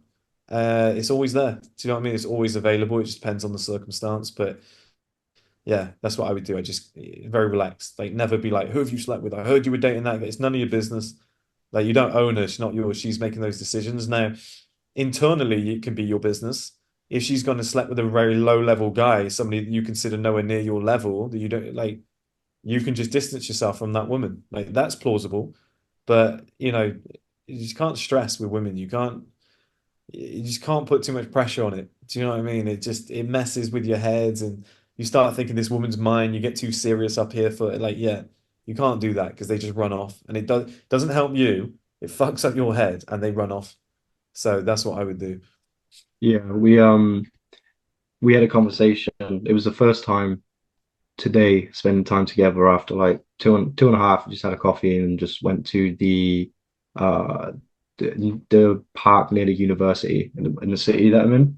I would definitely encourage you to do the same because for you to know who you want your future partner to be, Yeah. you need to know what other people are like. And I think that was the perfect conclusion that we came to. I mean, it's a nasty line. That's a great line. That's a really good line to be like, and I think you should do the same because then she's just like, well, now I'm definitely not going to do it.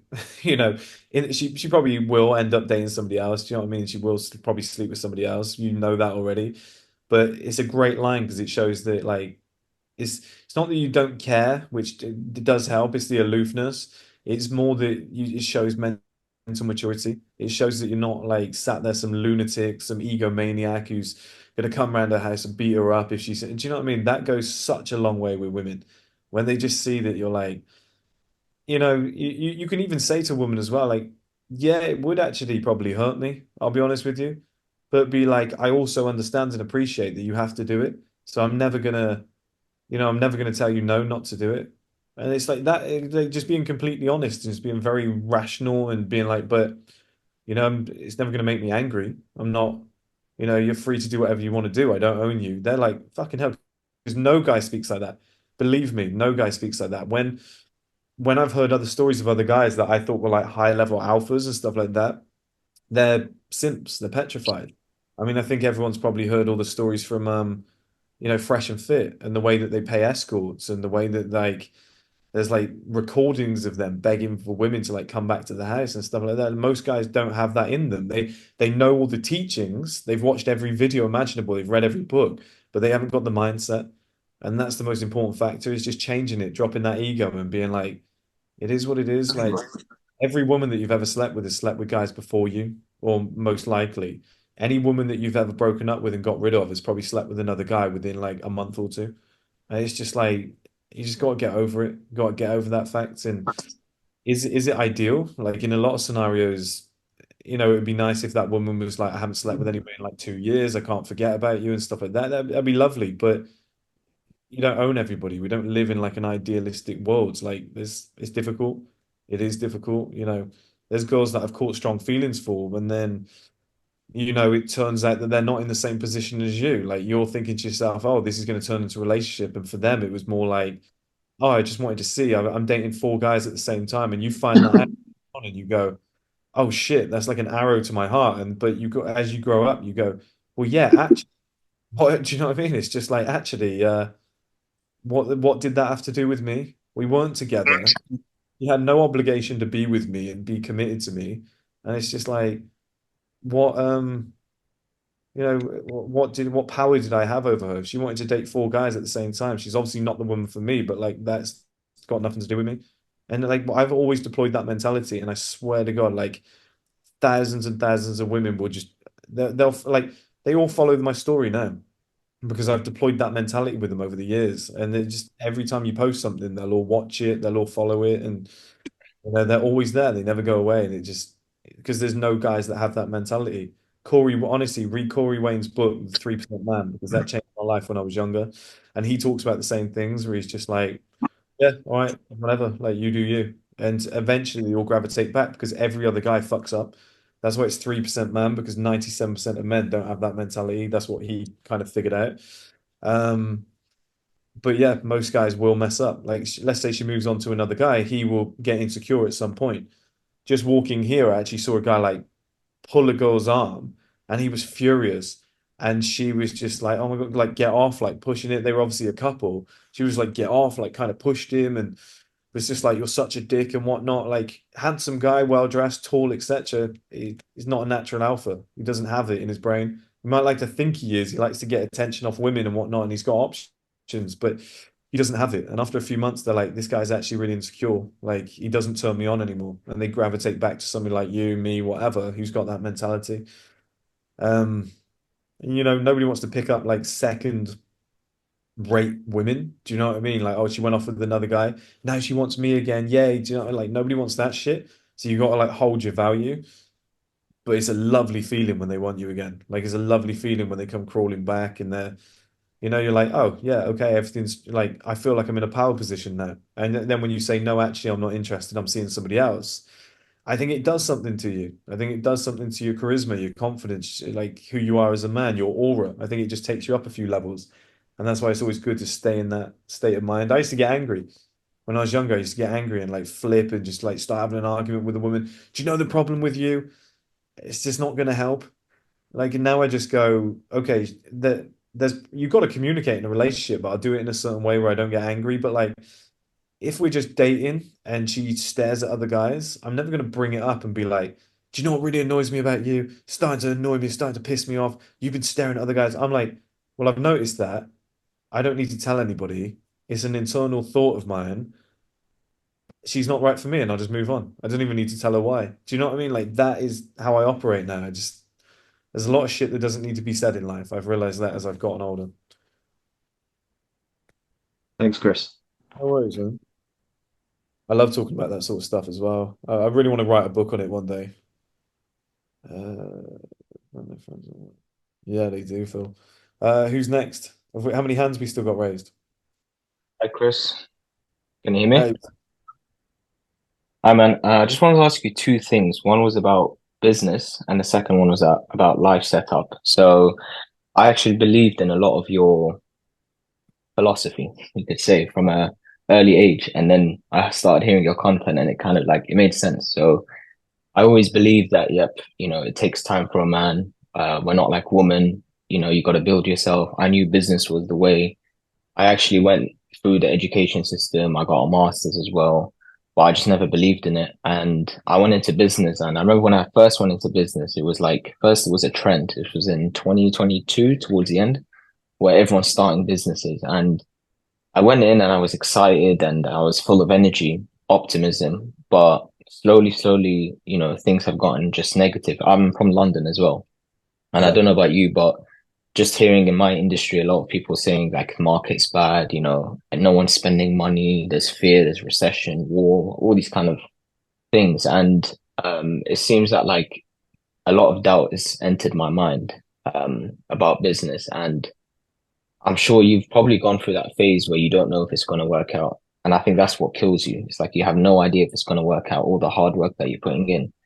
And the problem is, it's like it feels lonely in terms of not knowing, you don't have anyone to mentor you or tell you where to go within your, industry, because you hear all these things online and self-improvement, but you can't apply that logic to your business. It's different. And my business is a brick and mortar old school business type. So I just wanted to ask you, like, in these sort of positions where you don't have a lot of faith, there's a lot of negativity of the market, how do you survive? How do you keep going? How do you construct that mindset? And where do you learn these important skill sets? Like, just an example, I need to learn marketing, and I've really realized how difficult it is to bring in clients, bring in leads, and I really don't know how to do it. So I just wanted to ask, in these phases where you're like, oh shit, I don't know, I need to learn this skill set, and I have no way of learning how to do it. I don't know how to do it. How do you figure that, skill gap, and how do you get rid of the doubt and negativity? So the doubt and negativity, there's two books you should read. There's one called The Attacker's Advantage. I love that book. Another one called Inside the Tornado, which both books basically talk about when shit's going south in an industry and everyone's panicking. You've got like one, two, maybe three strategies that you can deploy to come out the other end of it successful. And they usually say that when things are going wrong and everyone's going left, you should go right. And those two books, you should definitely read them, Attacker's Advantage and Inside the Tornado. They're brilliant books. That'll expose a lot for you. Everybody being negative, I feel like that's just human behavior. I feel like everybody is. Everybody told me in the early days my business was shit. My own family told me it was never going to go anywhere, and you've got to be a little bit tapped. You have to be a little bit insane to stick it out, just to be into business in the first place. But I deployed the Warren Buffett strategy. He always said when he was investing, he had three baskets. And let's say if he had like 100 investments that he wanted to go into, he said about 95 of them would go into basket on the right, which would be absolutely no. Like he found one fault with them, one error, one mistake. He'd be like, no, absolutely not. The middle basket might have four in, and then the basket on the left might have one. And once he had that one, he was like, he's done so much research. He can't find a doubt in it. He can't find anything. He's so well versed on it. He believes it's going to work. He went all in on it. And he did that like a couple times. And maybe in that end basket, maybe he's got 3 to 5. And he was like, I put all of my money into those 3 to 5 investments. He was like, and I went all in. So the message I'm trying to give you there is if you have done the research, if you see the world going a completely different way to how everyone else is seeing it, and they're saying, oh, don't do this at this time in your life, don't do this because the market's going to crash, don't do this because everything's negative and whatnot. But you've done the research and you truly believe and you see an opportunity, that's usually the best time to go in and make the money. That's what they say in the Attacker's Advantage and Inside the Tornado. Like most companies that have made the most money have done so off the back of everyone else failing. There's a film actually called, I think there's a speech off the back of it. I think it's called Margin Call. I think it's called Margin Call. And at the end of the film, the guy's talking about how like when everything goes south and everything crashes, some people lose money, some people gain money. He was like, I've been on either end of the coin. And it's just who gets it right, which sounds very simple. But if an industry looks as though it's fallen apart and you make a few changes and everyone goes, that's a dumb idea, but you stick it out and over time it starts to unfold in your manner, or it starts to unfold in your favor, should I say, then you win. And if you lose, I mean, at the end of the day, you can be over leveraged where it cripples you for life. And so I think that's a silly decision. Just make sure that you've got a backup plan. So, like, if everything went south, everything went wrong, but you've got a property that you've bought, or you've got like 10 grand in the bank to back you up, or best case scenario, you just got no debts. Because the alternative, as I always say to people, like, go for your dreams, chase them, like, push everything at it. Because if it fails, the alternative is a 9 to 5 job, And a 9 to 5 job is everyone's normal life anyway, and your life's pretty good off the back of that. And with a 9 to 5 job, you can save. Like you can go again. Do you know what I mean? You get a 9 to 5 job, save, go again, start the next business and try again. The alternative is normality. The alternative is actually in this era a very good life. Like you can go back to normal 9 to 5 work, be on 40 grand a year, raise 2 kids and have a wife and have a house and everything on that money. So it's like whatever industry you're in, if you truly believe you've done your research, you've done the Warren Buffett strategy, go for it. You got to just die. You got to live by the sword and die by the sword. It was my dad's old quote. And you just got to lock in. You just got to roll that dice. You got to go for it because, like I said, if it all fails and but if you've, it's not risks. People say, "Oh, take a risk." It's a calculated decision. It's a calculated risk. It's like how big everything's a risk, but how big of a risk is something you've put like 2, 3 years of research into? You know the industry like the back of your hand. You're fully confident on a certain decision, and you go for it. Like that's an unbelievable scenario. But like I said, if everything goes south, you've got normality to fall back on. That's why I never had any fear because I was like, if everything goes wrong, I just go back and get a 9 to 5 job in finance. That was all right. I was making 60 grand a year. I had a pretty cool life. I used to get the Friday feeling. I had a girlfriend. Like it wasn't that bad. So like I never had any fear because I was like, worst case scenario, I just go back to normal. So that would be my advice in that sense. In terms of like you don't know how to do a certain skill, marketing and whatnot, if you've got enough money, hire somebody that does. It saves a shit ton of time. Um, Number two, find somebody that does and pay them to teach you. Somebody that's really fucking good at it, just pay them to teach you. You know, if it was somebody like, like Iman Gadzi, that guy's a genius when it comes to marketing. He's unbelievable. Like I don't know if he sells a course on marketing. I don't know if you can just watch all of his videos and study and break down. You seem like a smart guy. If you can go through all his videos, take out the best bits and break down and just see what he does, then just reverse engineer it. Like you could use the Yeah, same somebody like Luke Belmar. These guys are geniuses at marketing. If you just yeah. broke it all down and just reverse engineer it, you're like, actually, I can see how they do that because I used to be in marketing for a hedge fund. I was like, how the fuck do you market a hedge fund? Yeah. I literally pick up, hey, you rich? Yeah, all right, perfect. Like, do you know what I mean? I was like, what am I supposed to do? And then I realized it was COVID and I started doing I was like, nobody in this industry is doing interviews. So I would get like some of the biggest names in the hedge fund industry. I would sit there and I was doing interviews with them and I was asking them like, how do you think COVID's going to change the hedge fund industry? I would snip that up. So I would use the skills that I did have. I had no idea about hedge funds, by the way. I would snip that up into like 2 minute previews, put it out on LinkedIn, and we got so much business off the back of it. And it was just like, what a hard industry to try and sell, but I was able to do it, because something like COVID came along and I actually did have some skills that would transfer. So that sometimes that's what you got to find is like, what skills do I have that can transfer Yeah. into a marketing strategy? But the best way is to find somebody who is a genius at that sort of thing, because we all have our traits. Like everybody thinks differently. I'm not Yeah. like an Excel sheet guy. I struggle with that stuff. I can't structure things. I'm like, wouldn't it make more sense to just go and buy and build and create and like and then You know what's interesting as well? It's like because the industry I'm in, I have a showroom in Northwest London, and I yeah, sell kitchens and bathrooms and tiles and marble and all that kind of stuff. And it's worked because like we've had not a single complaint from a customer. Everybody loves us. They say your pricing is amazing, and it's sort of like medium to high end stuff. So like the kitchens are around 20,000, the marble is like 10,000. If you go for quartz, it's a bit cheaper. So bathrooms, but we're very price competitive. So that's how we just kind of beat everyone because our costs are low. And what's so interesting is my supplier, who's a German kitchen brand. These guys are like a massive company. They turn over like 800 million a year. And what's really interesting, we started like an Instagram in January, and I had this videographer friend. I brought him in. I'm paying him quite cheap, but we're doing it, and we're putting videos out there, reels, boosting them, using Facebook ads and stuff. And they've come to us and they're like, "How are you doing this? Like you're young boys. How are you doing this? yeah, We need some help with marketing, and we don't know how to figure out." And it's like the whole industry don't know what they're doing. That's the scary part because I'm in like it's the business I'm in. Nobody in my age is doing it. It's all like 40, 50-year-old men who are like a bit old. They don't know how to use social media and that kind of stuff. That's why like when I see people online, it's very difficult to apply it because it's a local business. You're selling, goods that not your average Joe is buying it. You know, not everybody has the money. First, you need a mortgage to buy to have the property to do the renovation on it.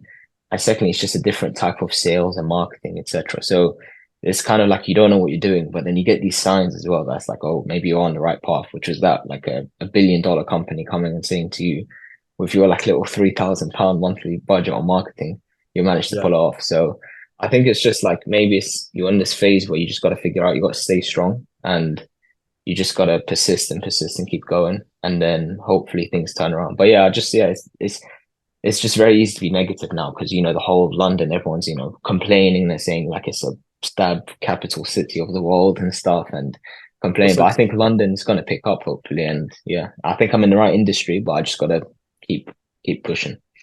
So what you need to do as well, like absolutely study the client base. So how old are you? I just turned 24. Okay. See you, James. Thank you, mate. Appreciate today. Um, the thing is at 24, like you got to understand somebody who's like 40 years old, what they want from a kitchen, what they want from a bathroom. Like I've got an addiction to like George Clooney Nespresso ads now that I'm older. The idea Yeah, of just like sitting in a kitchen with a kitchen island and a nice skylight on a Saturday morning with a nice coffee and just sipping that. And you've got your beautiful missus there, all natural and beautiful, and she's in like a dressing gown. And I'd be like, oh my God, I've made it in life. Like my life is amazing. You don't have that when you're younger. You don't have that like vision, that picture and whatnot. And you need to understand that client base and like figure out what they want. The people who've got the money that are making those home improvements, probably late 30s, 40s, 50s, whatnot. So you need to speak to them. You really need to understand what they want. And you need to do a lot of framing. So like, let's say if it's a kitchen island with a nice coffee on, and you like frame all that up and you get like the right people sat in that environment and you sell the vision. That's what you're doing to yeah, them, selling the vision, and you're selling it at the right time of year. So if it's yeah, Christmas, it's in the background with all the presents, and then they're going, "Oh shit, yeah, actually, do you know what? That's all my family's visiting in like 2 months. Like I want to make sure that the kitchen's immaculate. I might put that in. I might go and take a little trip down there, or it's it could be like a frosty morning or something like that, and you can see all that in the background, but the kitchen is nice and warm. There's some food going. It's I would even do promo videos with like a chef and be like, we're mm, in so kitchen today, like they've put all these appliances together. We thought we'd cook some food. What you're selling is the lifestyle. You're yeah. selling, Especially because it's like a high-end product as well. yeah, it is because the thing is like nobody's gonna stroke one out to marble. Right, sorry Yeah, to say that phrase, but nobody's going to say yeah, like, "Oh, look at that marble," right? Some people have a thing for it, but it's more what that marble does for you. It's having yeah, a board on that marble on a Saturday morning and boom, boom, boom, boom, going through yeah, it. That's what you need to show. You need to show what it ties to. You can't be like, you know, the word kitchen and bathroom is not sexy. Having a bath is sexy. Cooking food is yeah, sexy. You see what I mean? And like yeah. that's going to frame all that in a marketing sense. Like that is how you need to set up the scenario.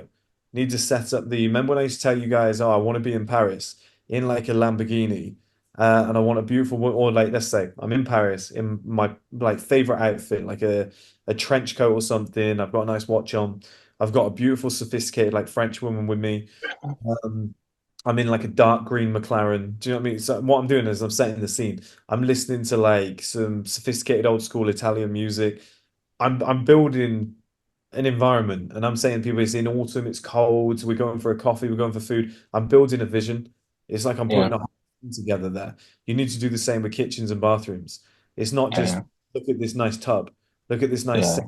People go because I actually worked for a guy before that used to sell petrified wood, and they had petrified wood sinks and stuff like this, and all this stuff was amazing. Like his stuff was incredible. He just couldn't sell it, and I was like, yeah, because or you just market it. Yeah, yeah, put some pictures of a sink, and people are yeah, going, that sink's beautiful, it's a cool sink. If it was like a beautiful, like, and I'm not saying it in like a car sense, like a sexy woman in a bikini. I'm not saying that. I'm saying it's like what you need to do is go and buy these magazines like The White Company. Go and buy magazines like Enki magazine, like all these magazines in that industry where they've already mastered that shit.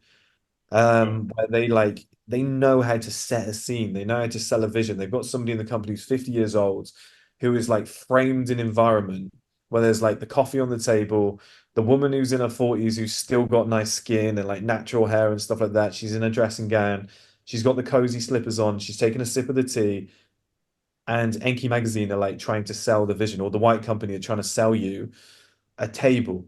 Do you know what I mean? Like, and that's how Yeah. you do sell it through the whole vision of like a woman would look at that and go, oh, it's October, it's getting cold. If I bought that table, I could live like that woman. Oh, imagine how nice my life would be. The woman's reading a book and she's like Yeah. stuck into a nice book this winter. That's how you're selling it. So you sell the vacation, not the plane ticket, basically. Yeah. Exactly. Yeah. Exactly. Okay. Nobody ever posts tickets, do they? Like Yeah. everything's like somebody diving in a pool or Yeah. that they're gonna get and And stuff. that's what I realized over the years. Like it's not like I came from like my father. He came from Iraq, so there's always this limited belief that you can't sell something expensive or nobody would buy it or whatever. But that's because it's that he'd always think it was about price. But as I got on older, I realized people don't buy on price. They buy from people. They buy from people they like. They buy in relationships. I think you've even said this in a couple of videos as well. So yeah, that was an interesting take I had. But second question I had on live setup. I got to a stage where like about I think 2-3 years ago, I'd just come out of a breakup. I was like I was like 30 kilos overweight. I went from 70 to 100 in COVID. Mental health all over the place. And then as soon as I broke up, I got into the gym. I was like binge watching your content, Tate's content, etc. It really helped. And then I realized that like for that year, I'm just gonna have to put my head down. I can't focus on anything else. I was doing my masters and then I just went into business. But I knew that like the idea of woman was not in my head because I knew I couldn't like attract them. It was like I was too fat. It was not even worthwhile. So I was like really motivated. It was, very inspiring place to be. I was excited because I had things to do. And I was like, when you're starting from -10, it's easier to get to level 0 than when you're like level 10 and trying to get to level 15, if that makes sense. So as I put in the work, as I lost the weight, as I got into better shape, I felt like my life setup would get better. And I, like managed to get into the gym, managed to build a good physique, um, managed to get into business, and I was like really insecure about business. I thought I wasn't doing the right thing, but I realized like no, I'm 20. I was like 23 at the time. I'm 23. I'm running a business myself. This is most people's dreams. Like you can't be being negative about your situation. Then I managed to even get like a Soho House membership, which was nice in London. But I just felt like with my life setup, it never got there. And is there that, should I be a bit more optimistic or am I like, am I right to be feeling like this? That's my question. Which it depends what your thing is. It depends what you actually want to chase because you could watch all this content and somebody could tell you, oh, you need Lamborghinis and Bugattis and gold watches and whatever, and then you go and buy it all and you go, I feel like shit. I don't feel Yeah. fulfilled.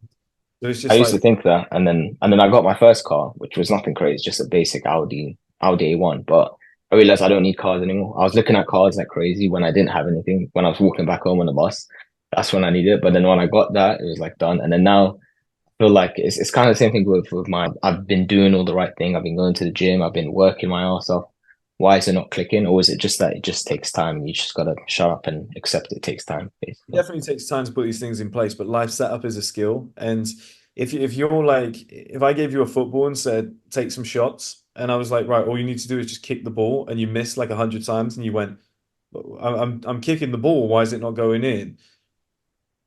I'd be like, it's not my fault. Like, you're obviously doing it wrong. Do you know what I mean? Like I said, it's not rocket Yeah. science. It's something. If you're not getting the results that you Something's not right. Yeah. it's not right, right? It's like Yeah.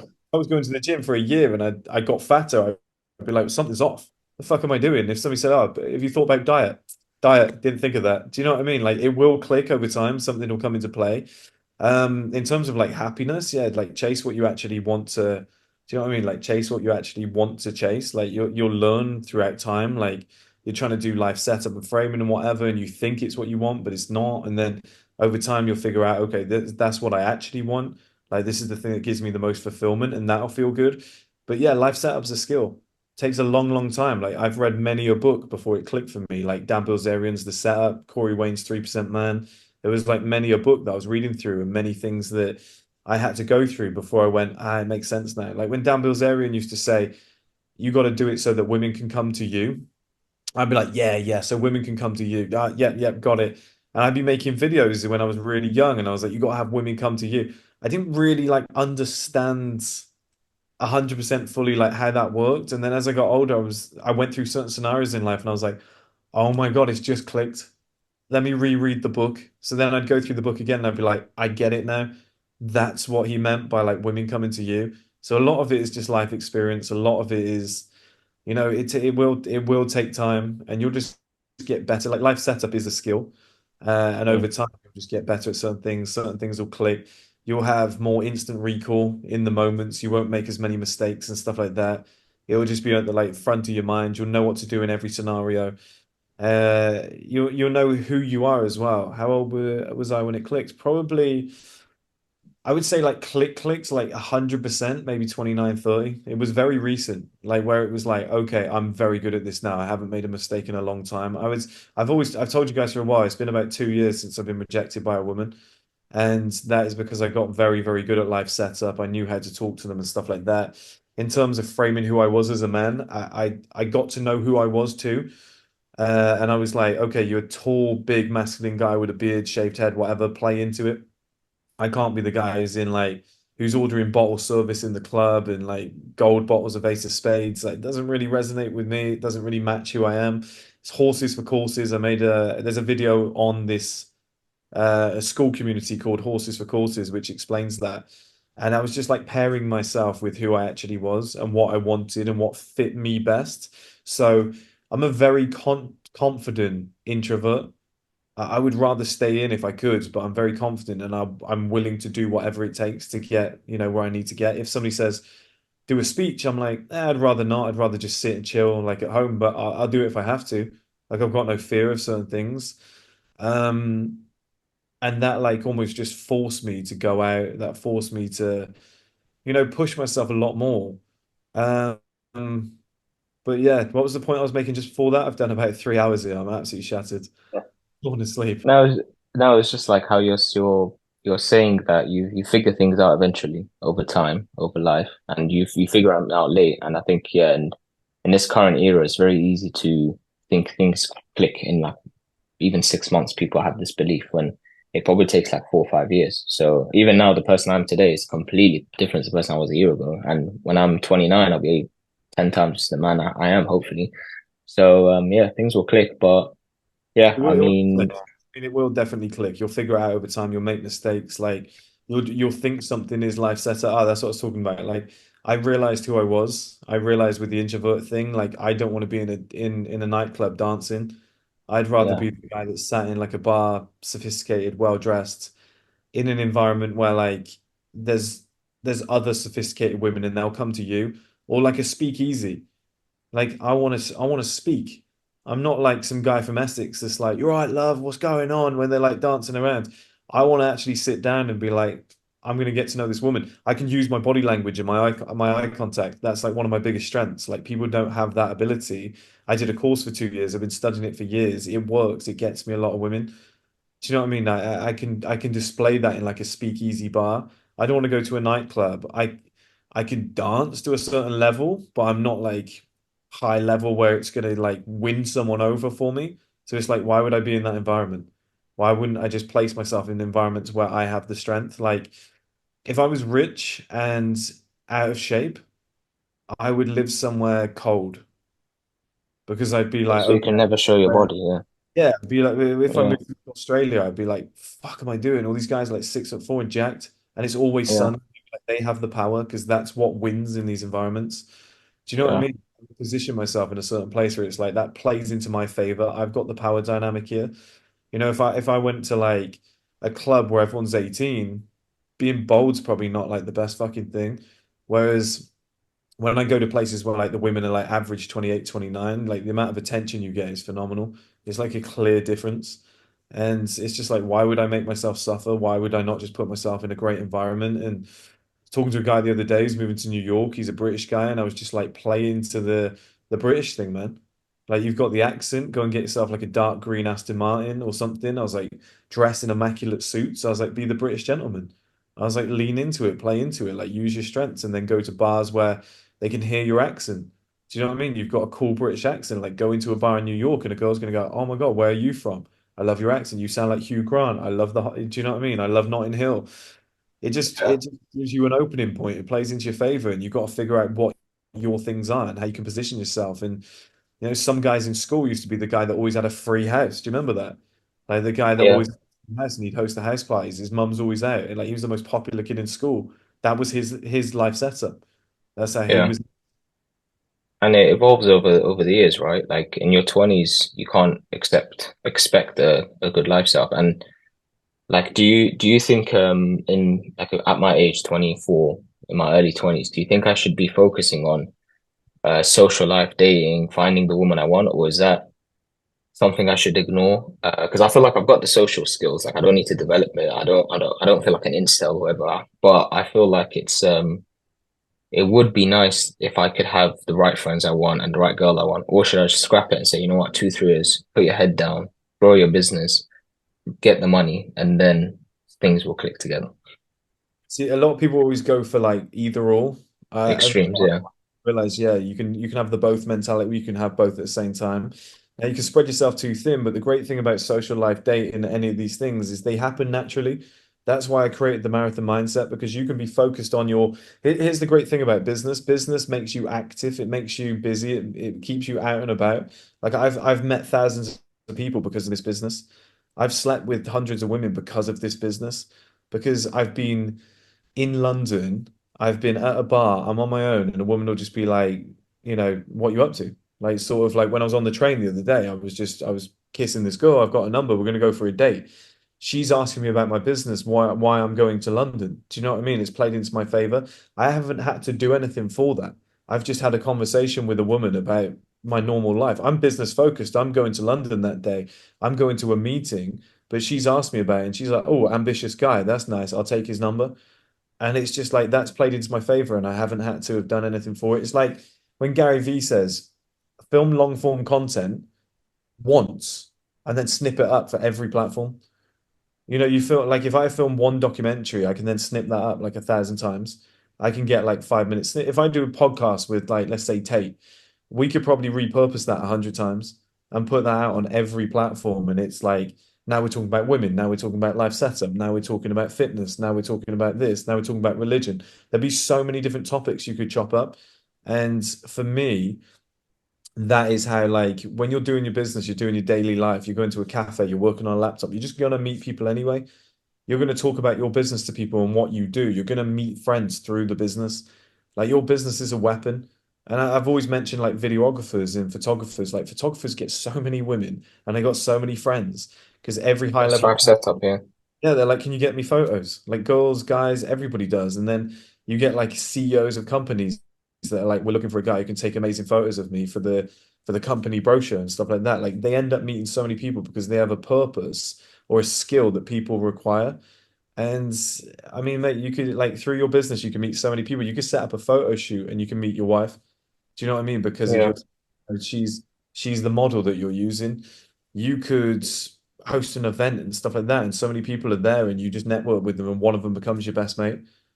You host an event, and then other people invite you to their event, so you're always busy. You've always got something going on. It's a date opportunity as well. Oh, I've got this event, whatever, it's 2 tickets. Do you want to come with me? Like, there's so much that you can throw out there. And I've always done that. I've leveraged my business to create my life because it's online duality. It's online branding or like life branding. You've got your personal brand and your business. Look at David Beckham. David Beckham, for example, there's deals that he can get and brands that he can work with that like David Beckham as a footballer, as a professional individual, couldn't have done, couldn't have worked with. There's like companies of his that he owns. I think it was DB or Golden Balls or something like that. He had something for a while. That company can't do a modeling shoot for like Armani. And I don't think he's ever done that, but like he can do like Hague Club. He's sponsored by like Hague Club and Stella Artois have just signed him on as well. Like his businesses can't do that, but his businesses and who he is in his professional life has opened up the opportunity for his personal branding. So you've got to like bounce the two off each other. You've got to leverage them. Pretty much every woman I've slept with in the last like few years, we've talked about business. That's where it stemmed from. They're just like, oh, what do you do? Why are you here? What are you working on? You mention something and they go, oh, what is it you do then? What do you work on? Or like, you mentioned whatever, like why it always goes straight in because it's a massive part of your life, and you can leverage it for so much life setup. It's really key, and they love a busy man. Do you know what I mean? Like meet a woman at an airport because you're on a business trip. Like it's the easiest conversation ever. Do you know how many people have said this to? I've been in an airport, I've seen a beautiful woman, and I'm stood next to her in a queue, whatever. Like because there's no like high end. There's lounges, but as Philip knows, but there's no like high end restaurant in an airport. So everyone's kind of queuing up at the same sort of places, the same sort of areas. And the easiest thing you could ever say to a woman at the airport that you find beautiful is, you know what I'm going to say, right? Like, but like you probably can guess what I would say to a woman at an airport. What's the one question that you can ask any woman at an airport? Where you going? It's so easy. Do you know what I mean? Yeah. Where you going? And she's like, oh, I'm traveling to so-and-so. And what's she gonna ask? You. And you're just like, yeah, I'm on a business Yeah. trip, blah, blah, blah. And then So she's you think it's all of it like because you're the only probably the only guy I would say in the space that talks a lot about like timing. Like everybody I see is all about like when I see all these self-improvement guys, they talk as if like every single dude in the world can make 100 grand a month. Every single dude in the world can get a modern. But I really I got humbled. Like I went into business and I got slapped in the face. Like this shit's hard. It's not easy. Not everyone can do it. Like you need a lot. And you're probably the only guy in the space that actually speaks in reality. And I think a lot of people, and it affected me mentally. I thought I wasn't doing well in life because I wasn't making 10 grand a month and driving a Lambo at 23. But then I realized like shit, like there's when I go out in London, I don't know what I think I was watching a video the other day from you and you were saying how when people go out, nobody's in shape, nobody's driving a nice car, or they're driving like some E-class on finance. That like it's all fake. This when you step out the online Instagram world, you realize that no, you're actually doing okay, you're on the right path. But you can't expect like you to just load up your phone, text a girl or text whoever and that's it there in your bed. It's like I think online thing has really inflated our egos as young men and we think that everything should happen easy, but a lot of it's just timing. it's moved the needle. And do you know the funny Even me, like I could go and like I've done a project that was like 600,000 in Kensington, like crazy development. I've got a videographer. I could film it and then say like, oh yeah, I've made this much money from my construction business. When in reality, there's hidden costs that you wouldn't tell people. But here I'm out in a call asking for advice from you because like I don't want to scam people. I could do it, but I don't know if I'll be successful for it. But I don't believe in that. I think you need to work hard and then I've always liked to build my wealth and then start a personal brand. Like that's why I liked what Tate did. He had the money, he had the lessons, and then he just speaks one word and he gets 1 million views because he speaks with wisdom. You as well, like, and what interesting with you, you built like you were from the bottom and then you evolved as a man. So it was very interesting. You documented your life. But that's what I'd like to do. I'd like to build my wealth and then talk about doing these kind of things. Whereas I think other people are talking and then selling it, and then you get in the sales to buy the lifestyle afterwards. That's what a lot of people are doing. But yeah, I think you're right. It's all about timing, and sometimes you just meet a girl in the airport, and then you never know, she might be the perfect one. So yeah. You know what, too, like everyone's full of shit. Everyone's like, yeah, I got so many girls lined up and whatnot. But as you said, you can't just pick up your phone and just go, hey, you coming over? Like, if you've been seeing like one girl for a while or you've just come out of a relationship, hopefully as well, if you're a good guy, you don't have loads of girls lined up that you could just message immediately. That says a lot about your character. So the average man cannot just pick up his phone and go, hey, come over. And the girl goes, yeah, sure. Let me just freshen up. I'll be there in an hour, unless he's paid for her. And it's funny because when you actually break these things down logically, you're like, yeah, how many guys have actually got that ability? When you break it down, you A lot of go, them are paying for them as well. If you think about it, they may not be doing this direct bank transfer or cash, but they're paying like £700 to take her to Bagatelle, for example, and then spending the night with her the night. They actually are paying for I it. see So them now. yeah. I think I was in Bagatelle the other day. I forgot. Is that the one with like the lovely, The crazy noise and all I'm that shit. sure There's there's Bagatelle, Amazon Eco, these every ones, guy's but in there. Every guy in yeah, there is yeah. like 20, 30 years older than the woman they're with, and the women just aren't interested and whatnot. And you're like, yeah, a lot of guys are paying for it because it is difficult. It is a proper skill. Like Dan Bilzerian always said this. He was like, I've got multi-millionaires and billionaires reaching out to me going, like, how the fuck do you do it? Because I'm struggling. It's a real skill. And most guys are full of shit. Most guys are like, yeah, I've got her after me. I've got her after me. And then when you actually speak to these girls, they're like, who's that? I don't even know him. It's just like, and you know the other thing?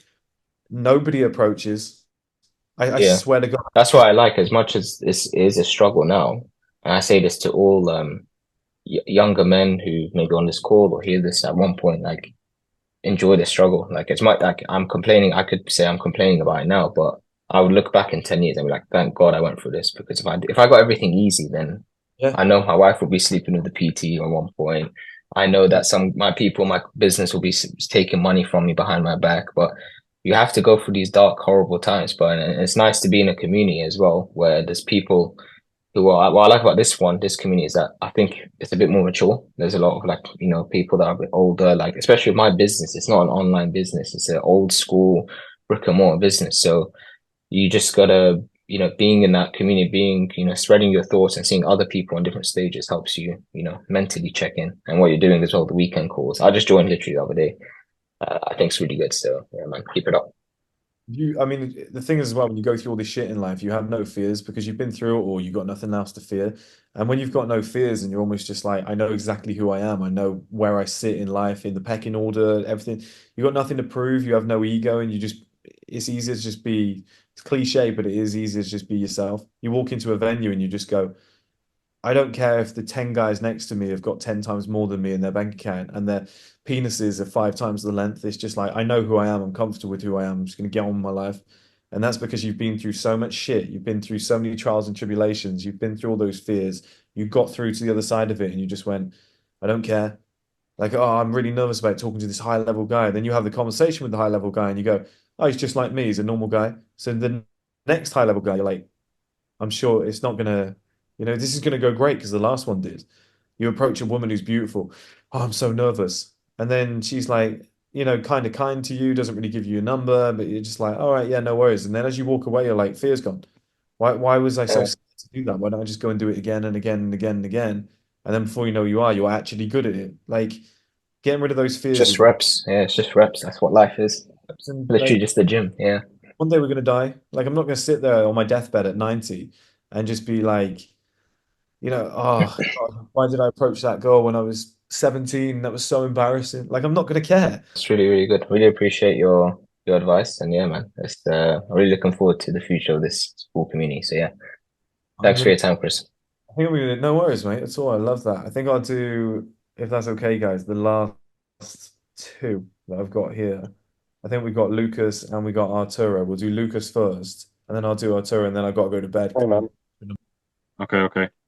Well, I was just gonna say that it, like before you said it about ending this with two people, like it was besides that very valuable for me.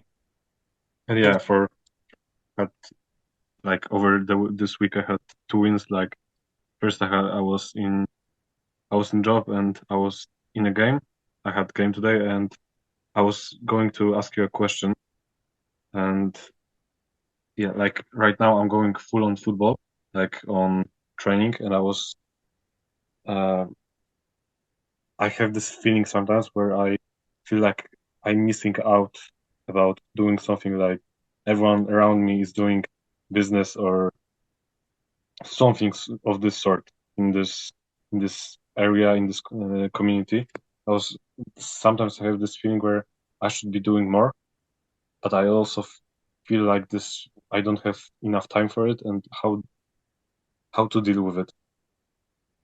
I know exactly where you're at because I get the same feelings today. I'm like, okay, I'm working on one M house.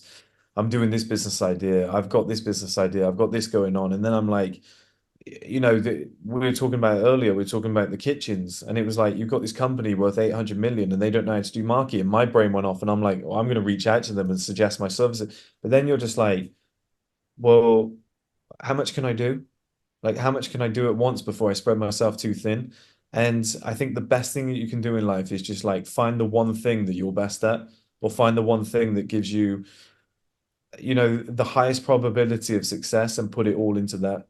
Just put everything into that. I think if you spread yourself too thin, you try and do everything. I've seen a lot of guys do that. My old mentor did that. He had like two businesses on the go at all times. And then, we'd wake up one day and he'd come up with a new business. We'd wake up the next day, come up with a new business. I got this new idea. I think we should pivot. He just never stopped. And today the guy's broke.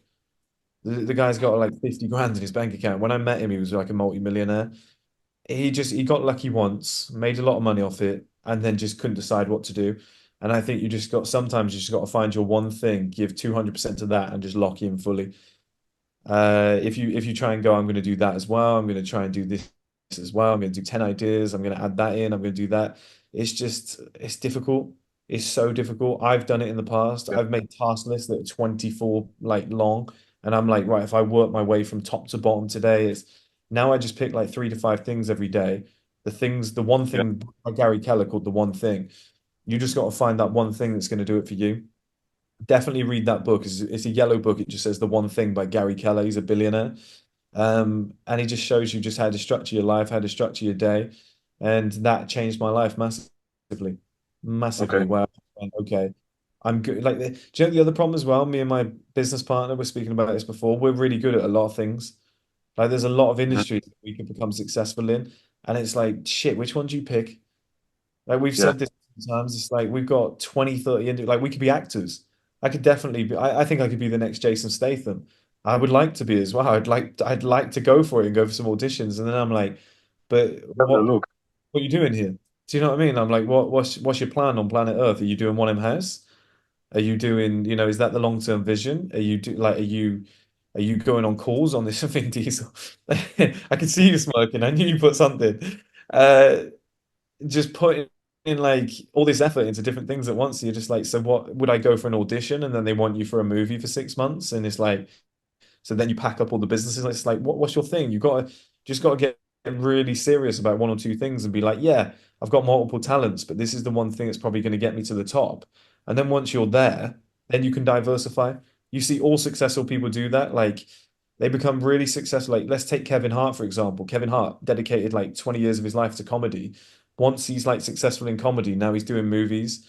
Now he's got his own podcast. Now and then people go, I want to be like Kevin Hart. I want to have my own podcast. I want to have movies. I want to be like, and you go, well, no, he just started in one. He just literally picked one, got to the top of it, and then bridged out from there. And So sometimes people should go the other way around.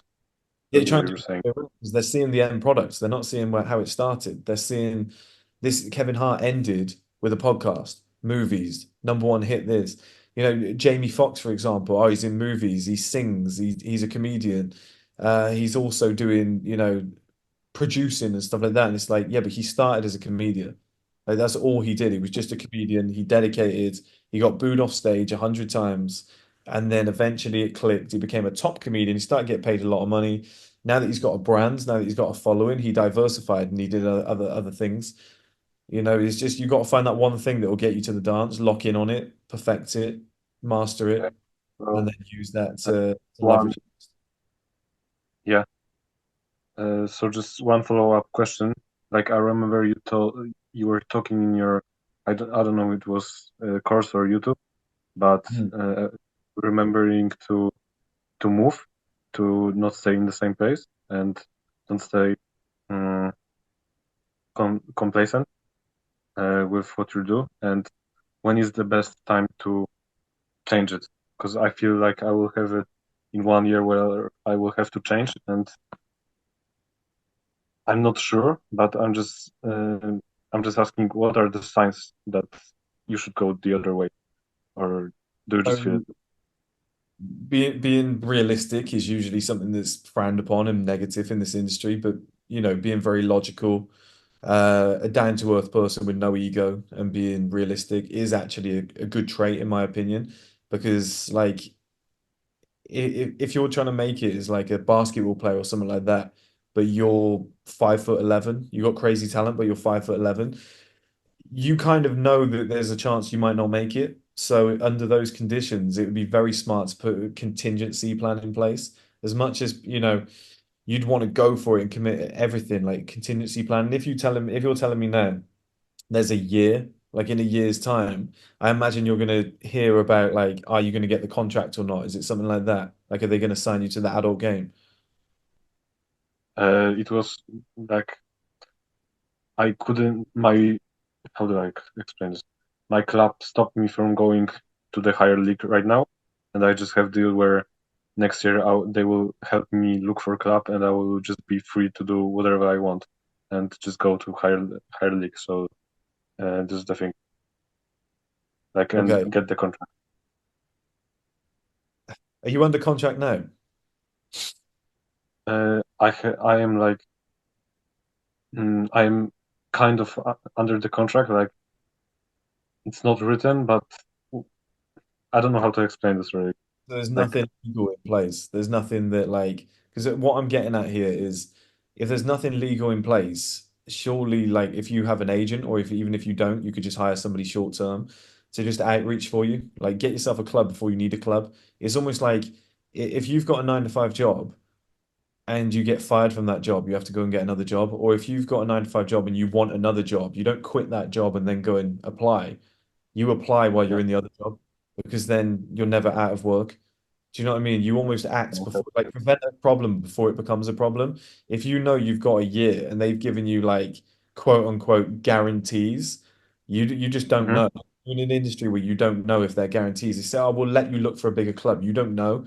So like, Yeah. while you have the I mean, freedom, about this I have deal. Like about this opportunity I have deal. Like with coaches.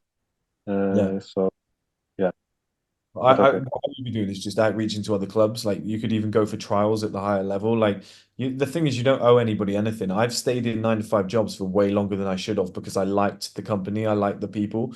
It didn't do me any favors. It didn't like I was earning shit money, and I was like, I'll make this work for you. It didn't do me any favors. As soon as I left, I was Oh, like, I'm glad I left now, actually. And it's like, in you got to just take care of yourself. You got to take care of number one because a lot of people will try and give you advice and try and help you and stuff like that. And it's like they'll make promises and gentlemen's agreements and stuff like that. But they never come true. You just got to take care of number one. Make sure all your chips are aligned, and then whatever happens, happens. yeah. Okay. I mean, So this suits next year, I'll be perfectly. doing that. The next year, yeah, get it on paper, make sure it's, everything's contracted, everything's legal, take care of yourself first. But the whole next year, I'd be searching for another club. I would just be like at Yeah. that higher level, I'm going to take care of number one myself. If it offends people, it offends people. If it lets people down, it lets people down. If there's no contract in place, you can do it. Yeah. Yeah. Right now I'm just training on much higher level than my league, Yeah. and I'm just on like 2, 3 leagues above on my training intensity.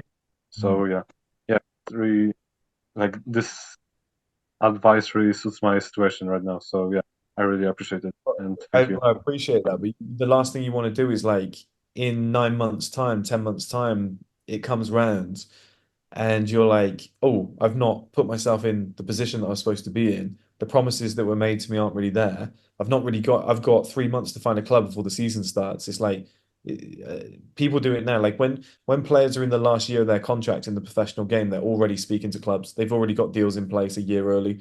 You got to do these things. Like you've got to be ruthless. Otherwise, other people will take advantage of you because the team that you're currently in at the lower level, they want to keep hold of you. They do because obviously you're a talented player. They want to keep hold of you and they will do whatever they can to stifle that. Believe me, like they will. Like you think they're your friends, they'll try and find a way to keep you for one more year, and it could ruin everything. You just need to take care of number one, and put these contingency plans in place like a year early. Just start reaching out, and speaking to people, like be on the front foot. It's like my dad always used to say, if there's a fight about to break out, throw the first punch. Like don't wait for somebody to Yeah, punch you and then go, okay, there's a fight on. It's like if you can see shit's about to happen, just drill the guy, just drop him. And it's like they're good yeah, because I've stopped myself getting hurt there. He says it's just so much easier to just finish it first, and that's what I would do in life. I'd be the first mover advantage. Just make it happen, prevent a problem before it becomes a problem. If you deploy that in life, full stop, like you'll always be ahead. yeah, yeah. I Right, really I appreciate this. last Have one a with good that, night. then I gotta go. Appreciate you, Lucas. Hey, Chris. What's Well, first man? of all, thank you for hosting this space Oh no, and great insights from all the guys. I was thinking I'm gonna be in Spain in the next days. Right now, I'm not the right customer to purchase the full membership because, for instance, I'm gonna be stuck in Norway for the next 8 months while my residence permits renews, so I cannot leave the country. But I would love to be in the house, for example, buying a day pass for a couple of days. Is that possible? Is that a possibility? It's not right now. It's definitely something we've discussed, like having an open day for non-members, like a week where non-members can actually, can show up and test the property out, and they get like 24 hours stay or something like that. There's something that we've definitely spoken about. For now, it's not in place, but the good news for you is that there's going to be a lot more locations opening up very, very soon. We want to put every single penny, every single year back in. We want to open up more. So there probably will be one a little bit closer. There will be one that, if we do open one very soon, then I think a few non-members should be invited to the launch party. There is a potential price drop coming as well that would make it a lot easier for people in the future. But as of now, no, there's nothing in place. But something that might help as well, because we've got this Skool community now, we will do virtual events. I think we film it live so that when we're all at the house, we're doing something and whatnot. Like people can log on to Skool and feel as though they're part of it, feel as though they're there. That's the best we can do right now. But we are definitely entertaining the idea of having like a 1 week period in the year where maybe there's like a lull where people aren't staying at the house because it's like Christmas and everyone's with their family, and we just go, okay, we might as well fill the house. Anybody who's a non-member, like if you pay £50 for the day, you can use it. But yeah, as of right now, more for security purposes, because we don't have people's details and stuff like that, we can't do it. It would just be a fear that like 100 guys would sign up. We don't have their details. Getting them in the house, like we've got a system where it comes through on your phone. There's like a QR code and stuff like that, and there's codes, and you've got to unlock the doors and stuff like that. So it would just be difficult if we didn't have everyone's details. We wouldn't know who everyone was. But we've got all of our members to submit photographs of themselves so we can keep it secure. So that would make it tough. Yeah, it's just security more than anything, and health and safety and stuff like that. No worries. Thank you for the explanation. Makes sense. No worries, man. What happened to your arm, by the way? Oh yeah, just a little scratch. I got hit by a car. Just a little scratch. Got Gonna hit by a car. gonna put me out of the gym for 6 weeks, but I'll still train legs and whatnot. Yeah. Do you know what? Actually, I've seen studies where, and an old personal trainer told me this. I injured my elbow, and he said to me, if you just train legs for like 2, 3 weeks, flat out, 4 weeks until your arm comes back to normal, he said, I promise you the rest of your body will actually grow. He said you'll actually be bigger because of it. He said it's a blessing in disguise. And I trained legs like every day, 6 days a week for like 4 weeks, and the rest of my body did grow. My legs grew. It was actually a bit of a blessing. So yeah, I love that mentality, though, man. That's unbelievable. Thank you, thank you. Well, that's it from my end. Thank you for the time, and it's been a long one, so I'm not gonna keep you longer. Hey, no worries at all. I really appreciate everybody on here. Questions have been amazing. Really enjoyed this, guys. Thank you, everybody who's contributed. I think everybody's given something to this one. This was phenomenal. I believe it was being recorded by Marcus. Yep, good. That would have been a waste of like 3 hours or something. But yeah, so we got all that, so you can watch it back, anytime. We'll try and do these weekly. Obviously, we've got loads of calls that we do, but I think this like general discussion, I think that's what we title it in the future, Marcus. Maybe just like general discussion. Let's see where it goes, chats. Like let's get everyone in, and it doesn't have to be just me speaking. I think it's really cool, like some of the input that different people gave. I think what Luke was saying as well about high ticket was phenomenal. I think he really helped some people out, and I think that's what we do moving forward. But